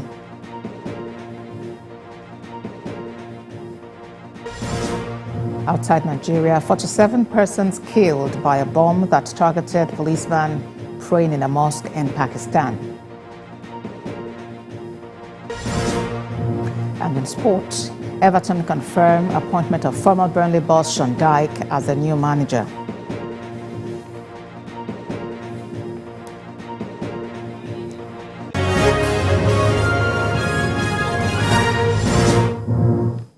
Thanks for staying with us. Starting with level 0, which is the Ojota section. Lagos State government had announced it would divert traffic at the old tollgate bus stop down to the Berja section of the Lagos-Ibadan Expressway for 10 weeks. The government says that construction would be carried out in a short segment in order to minimize inconveniences for motorists. TVC News correspondent Theophilus Elama tells us more. In 2022, the federal government commenced the repair works on the inward Lagos intersection of the Lagos-Ibadan Expressway. With the inward section of the road now fixed, government says it will commence work on the outward Lagos intersection. The Lagos-Ibadan Expressway is a high-density road that records heavy vehicular movement every day. Government says it has put measures in place to reduce the hardship Nigerians might face plying that route. We're going to divert traffic, and the diversion is going to result into traffic congestion. To dissolve this congestion, we are looking at making use of the CMD road during peak period to divert traffic. When I say the CMD road, people will think that the CMD road is narrow, it has only 2 lanes. We're going to be using the 2 lanes for traffic outwards Lagos. We are also going to be using a lot of signages to warn people. The men are already deployed for this purpose. They are going to be there, one, to make sure that people fall in line with the various diversions that is put in place, and secondly, for prompt removal of obstruction in case there's any. We have the tow trucks already placed at strategic position so that there won't be unnecessary need for any blockade. One concern for many road users is the activities of commercial drivers causing traffic on the road. The government warned that erring drivers will face the wrath of the law. We want to fire from all servos so that we can quickly complete this project. We are only asking for cooperation on their side. We want them, especially motorists, to comply with traffic regulations, keeping to their lanes. When we try our own best to make sure things work, whoever that wants to distract us is going to face the wrath of the law. That one I can guarantee. Because a reasonable person will know that when there's diversion and there's heavy traffic, everybody should walk in line with what will make it easier for every one of us. The construction is expected to last for 10 weeks. Government is appealing for patience on the part of citizens as it aims to make the road motorable for all. Theophilus Elama, TVC News, Lagos.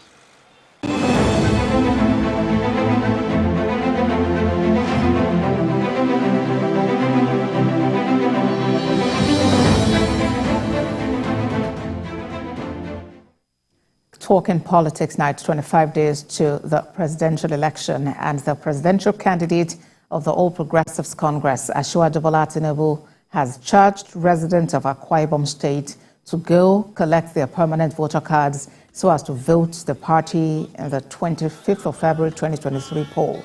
Asiwaju Tinubu, who spoke during the party's rally in Uyo, said his administration would tackle unemployment and poverty when he becomes the president.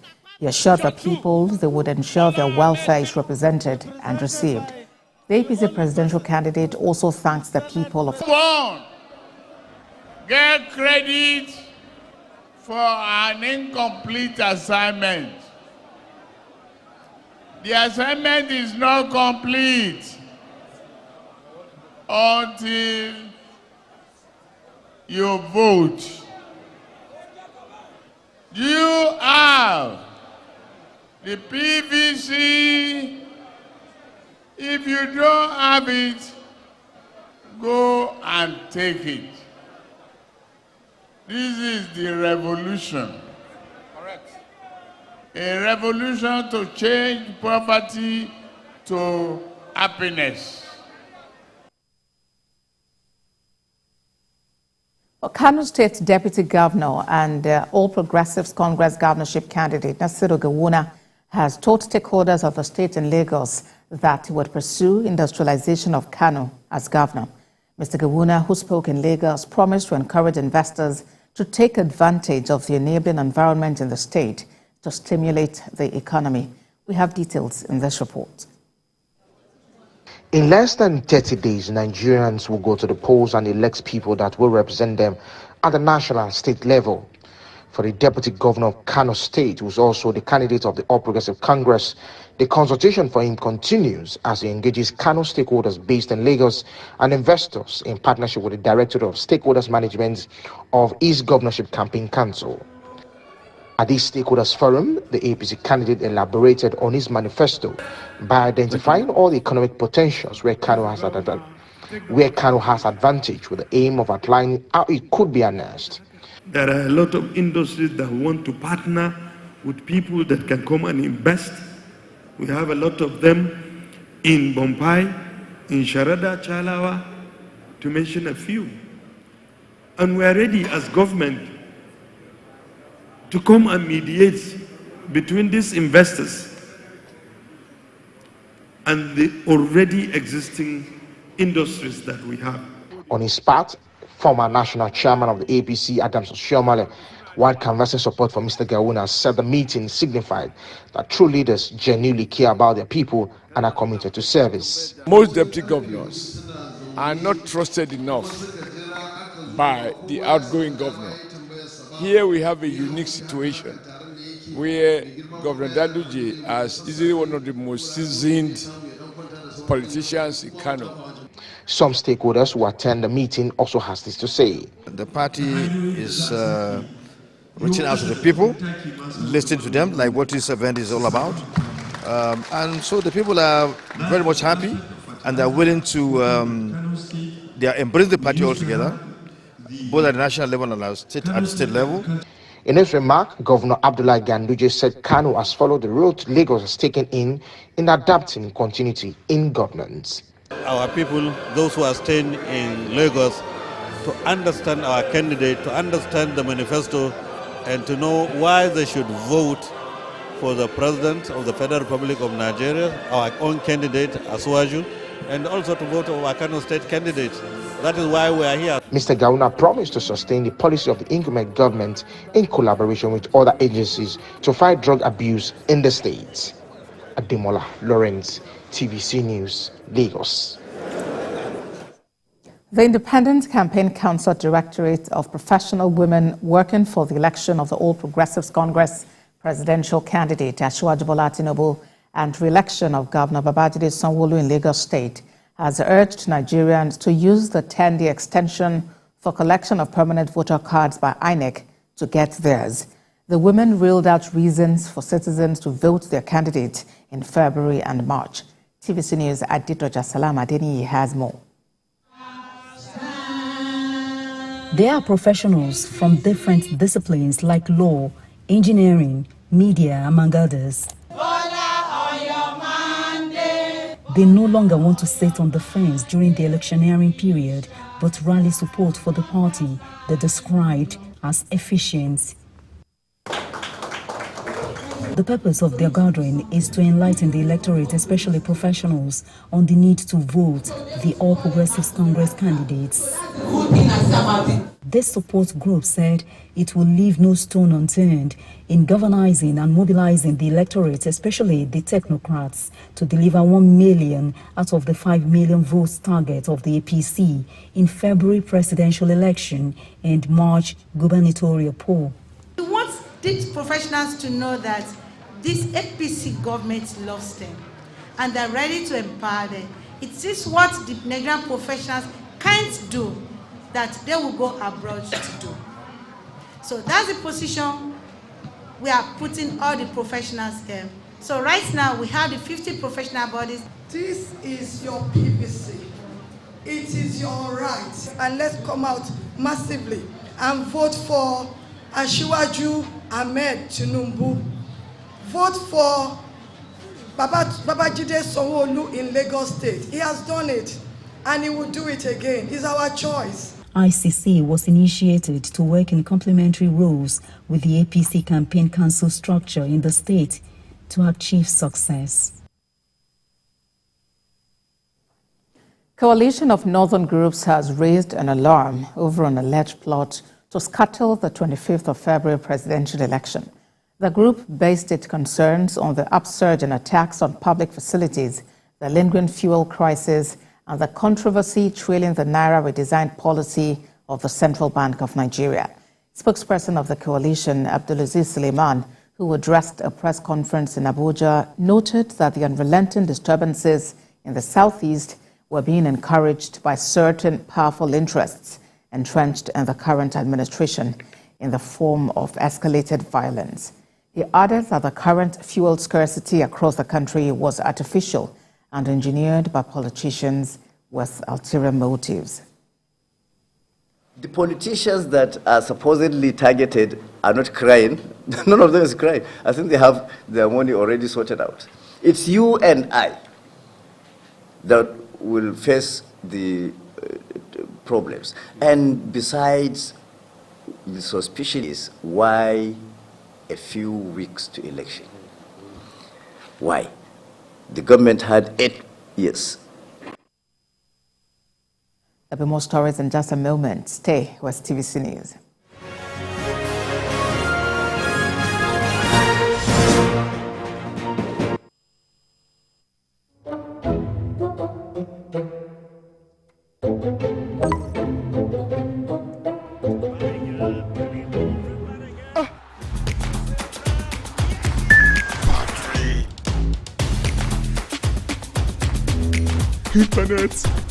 Internet. Start the new year right. To all employers of labor in Lagos, you have till 31st January 2023 to file your annual tax returns. Visit etax.lirs.net and log into your e-tax profile using your company's taxpayer ID and password. Select the returns module, fill the template with taxpayer info and upload updated file. Should you encounter a validation error using taxpayer's national identification number, NIN, kindly substitute it with the taxpayer's bank verification number, BVN. Failure to file your company's annual tax returns attracts stiff penalties on defaulters. This message is from the Lagos State Internal Revenue Service, LIRS.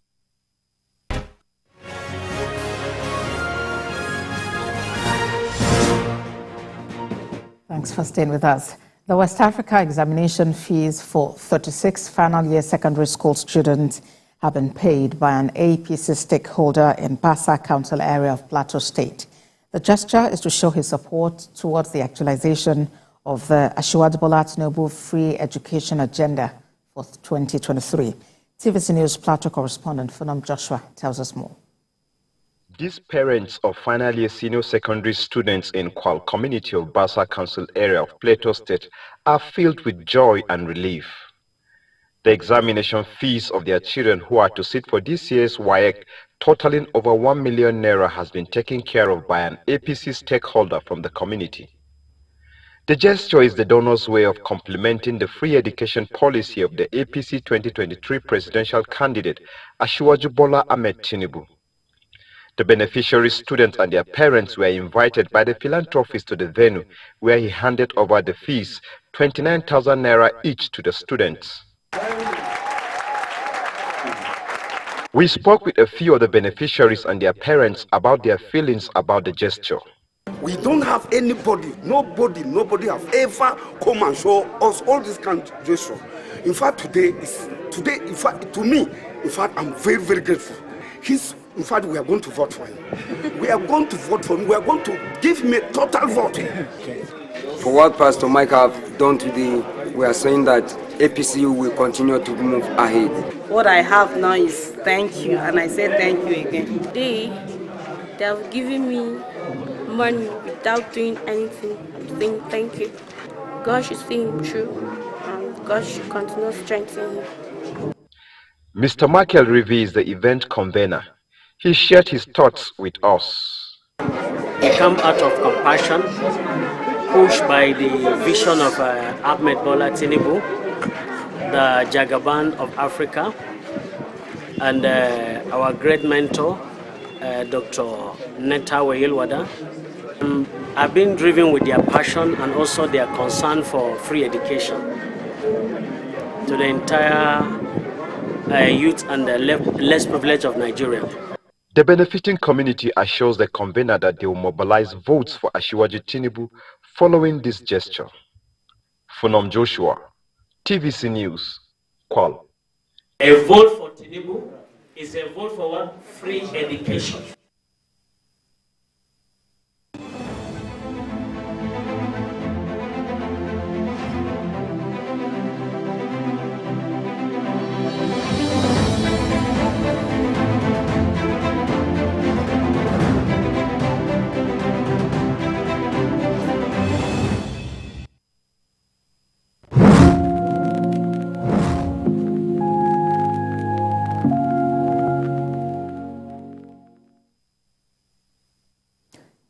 The history of prisons in Nigeria is turbulent, from housing political detainees and heads of state to sordid tales of abuse and neglect. Senior correspondent Lanre Adeyemi journeyed to a remote correctional facility to bring us exclusive footage and stories of prison life and the unbroken spirit of society's reject. After this report, we'll have business news. The name Nigerian Prison Service was changed to Nigerian Correctional Service in 2019. The modification of the name was meant to signify it.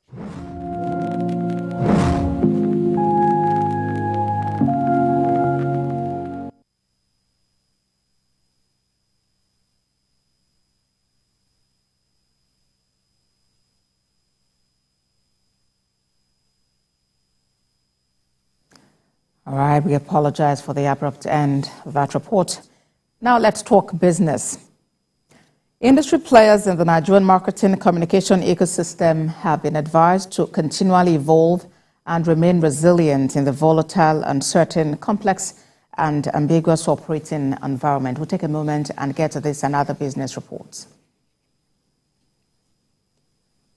As the country gears up for the 2023 elections with global economic conditions presenting its own challenges for the Nigerian economy, businesses have been advised to be more innovative, strategic and futuristic to overcome the implications of these evolving trends while operating in a VUCA environment. So once in a while, when the guys are desperate, say, please let's meet up somewhere. At this gathering of industry players in the Nigerian marketing communications sector, the chairman of Phillips Consulting, Mr. Felucia Phillips, while speaking at the PRCAN annual Economic Outlook Breakfast with the theme, The Business of Consulting and How Consulting Firms and Clients Can Win in a VUCA Economy, tasked PR practitioners to deploy cutting-edge tools and embrace best global practices in order to remain relevant in a volatile business world. I think that the major thing is that they've got to redefine themselves and stop thinking themselves as agencies and think more of themselves as consulting firms that are providing consultative solutions to organizations that are trying to have a stronger public relations image, in Nigeria today. The whole industry is changing. It's being redefined by technology. The world that we live in is very, very digitized, and they need to begin to look into that part of the ecosystem. President of the Public Relations Consultants Association of Nigeria, Mr. Israel Bayemi, harped on the importance of fostering collaboration amongst members to drive sustainable business growth in 2023. As consultants, we need to stay ahead of the curve. We need to be 10 steps ahead of, our clients across the industries that we service. Of course, the industry is challenged, and one of the things I would also like to use this forum to do is to call on the government. Everywhere you go, government takes certain protectionist steps to protect significant segments of its own economy. This event, which is designed to enable PRCAN members plan for economic headwinds and anticipate inherent opportunities in the Nigerian economy, will go a long way to help the industry mitigate risk in these highly challenging times. Blessed Omonose, TVC News, Lagos.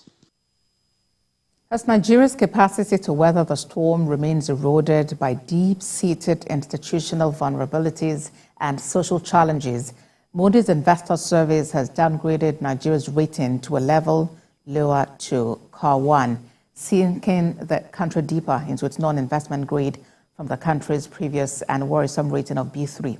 The Global Credit Ratings Agency, in its economic outlook, projects that government's fiscal and debt position will worsen as the country grapples with far-reaching fiscal strain. On our flagship program on TVC News Business Nigeria, Mr. Tajuddin Ibrahim, a director of research and strategy at Chapel Hill Denham, expresses his fear and concern on the effect of the downward movement on the credit ratings. Of the ratings assigned by Moody's, there are three broad categories. Those in category A are considered as high quality, borrowers in terms of, debt obligations, and those in category B are considered, as, medium, to high, quality in terms of, their borrowings, capacity and their obligations as well. That is where Nigeria was before, the middle range, which is B.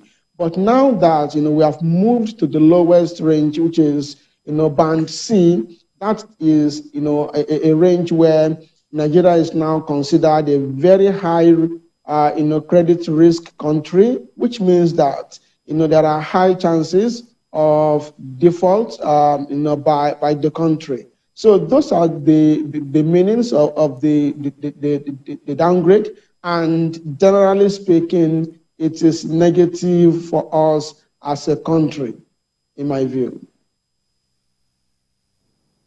Mr. Tajuddin Ibrahim speaking on our flagship program on TVC News Business Nigeria. Import of vehicles over 12 years old will be subject to higher duties since the vehicle identification number valuation process does not recognize outdated vehicles. And given an account of Tinkan Island Customs Command's activities in 2022, the controller provided this insight. TVC News correspondent Ifunanya Ize reports. An overview of Tinkan Island Customs Command's import and export trade revenue profile for 2022, as provided by Controller Adekunle Oloyede, shows that imports accounted for 574.3 billion naira remitted to the Federation account in 2022, an increase of 16.33% over the collections of 493.7 billion naira in 2021. The amount derived from exports in 2022 was 242.4 billion. To the constant rejigging of the existing measures geared towards sustaining the command's revenue profile, as well as utilization of some innovative strategy measures, such as periodic capacity building, reshuffling, redeployment of officers using the SWOT analysis. When asked about increased duties for vehicles over the age of 12 years, Controller Oloyede explained that the automated VIN valuation platform operates in accordance with Article 7 of 1994's General Agreement on Tariffs and Trade. The system automatically will put 2014 as the value for your good, and that is just like the punishment you have to go through for bringing in. So it will not give you 2007 because there's no value for it. What the machine will pick is the last value. Nobody can give you physical value. The machine, as soon as it prints it, put your VIN value, make sure your VREG is there, it picks 2014, and that seals it. So that's why you find that the general populace will say exchange rate is there, but also that by the time we get to next year, it shifts to 2015. He points out that the command's detection of false declarations and offensive importations has been aided by constant engagement and collaboration with other agencies. As part of this, seizures worth a total of 41.8 billion naira were made in 2022. Ifunanya Eze, TVC News, Lagos. The week begins at the stock market in clear terms as companies recorded trade improvement. We'll join Effiong Jacob for detailed report on markets. The nation's stock market kicked off the week in a positive trend, lifting shares prices in key sectors. The strong gains saw the index moved up by almost 1% to emphasize gains on investments. Geregu Power Firm was topped with maximum points of 10%, just as it happened to John Holt. Other trade gainers were NACO, International Energy Insurance, and May and Baker. On the downside of trades were price losers in the likes of Wapik Insurance, Triple G, Royal Insurance, Honeyflower, and UPDC. Over 200 million units of shares were traded across the market floors. Effiong Jacob, TVC News, Lagos. That's it on business news. Next is sports news with me and Akiri. Stay with TVC News.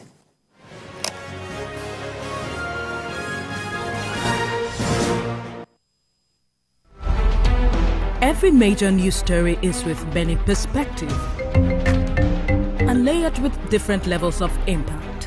Hello. What time did this? TVC News. First with breaking news. Kano State is not just the commercial capital of northern Nigeria. It is the seat of an ancient kingdom that has thrived for more than 1,000 years. It's home to people with a proud and glorious heritage, a dynamic and thriving state. Let's take you on a weekly ride through Kano to see how Governor Abdullahi Ganduji is making steady strides through infrastructure development, education reform, quality and affordable healthcare, urban rejuvenation, human capital development, and more. Kano Spotlight, Friday, 9:30 p.m. on TVC News.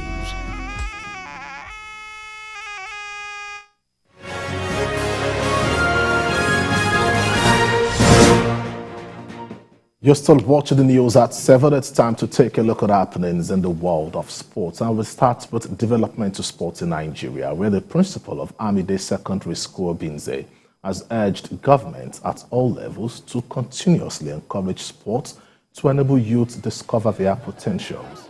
Speaking at the school's inter-house sports at the 34 Artillery Brigade, Obinze Owerri, the principal, Chigozim Ichefu, said that world champions can be discovered through sporting activities at the secondary school level. At the end of the sporting event, Yellow House emerged overall winner of the competition. Federal government and the state government, them to continue to encourage our schools to make sure that the inter-house sports is an annual event. And from there, we'll now get our children to be mentally and physically balanced. We should concentrate more on sports because it pays a lot, mostly to the youths. Honestly, I'm feeling very grateful, very happy. I can't express it more. To the Premier League, where Everton have named Sean Dyche as the new manager on a 2.5-year contract until June 2025. The Toffees sacked Frank Lampard last week, with the club 19th in the Premier League and 2 points from safety. Dyche had been out of work since he was dismissed by Burnley Football Club last April after almost 10 years after the Clarets. His Everton majority owner, Fahad Mushiri's 7th managerial appointment since buying into the club in February 2016. Big challenge ahead, but one that I'm ready for, one that I want to take on, the staff as well. And looking forward to hopefully playing my part in realigning things, you know, from, it starts in a weird way off the pitch actually, you know, getting a feel of the group. I've got to learn about the group, going onto the pitch. I know about the fans, that's for sure, and how precious this club is to them, and showing them that we're ready to work and we're ready to give them what they want. And certainly that starts with sweat on the shirt, bit of effort, bit of feel, and getting back to some of the basic principles of what Everton Football Club, in my opinion, has stood for a long time. And to transfer matters, where Manchester City defender João Cancelo is in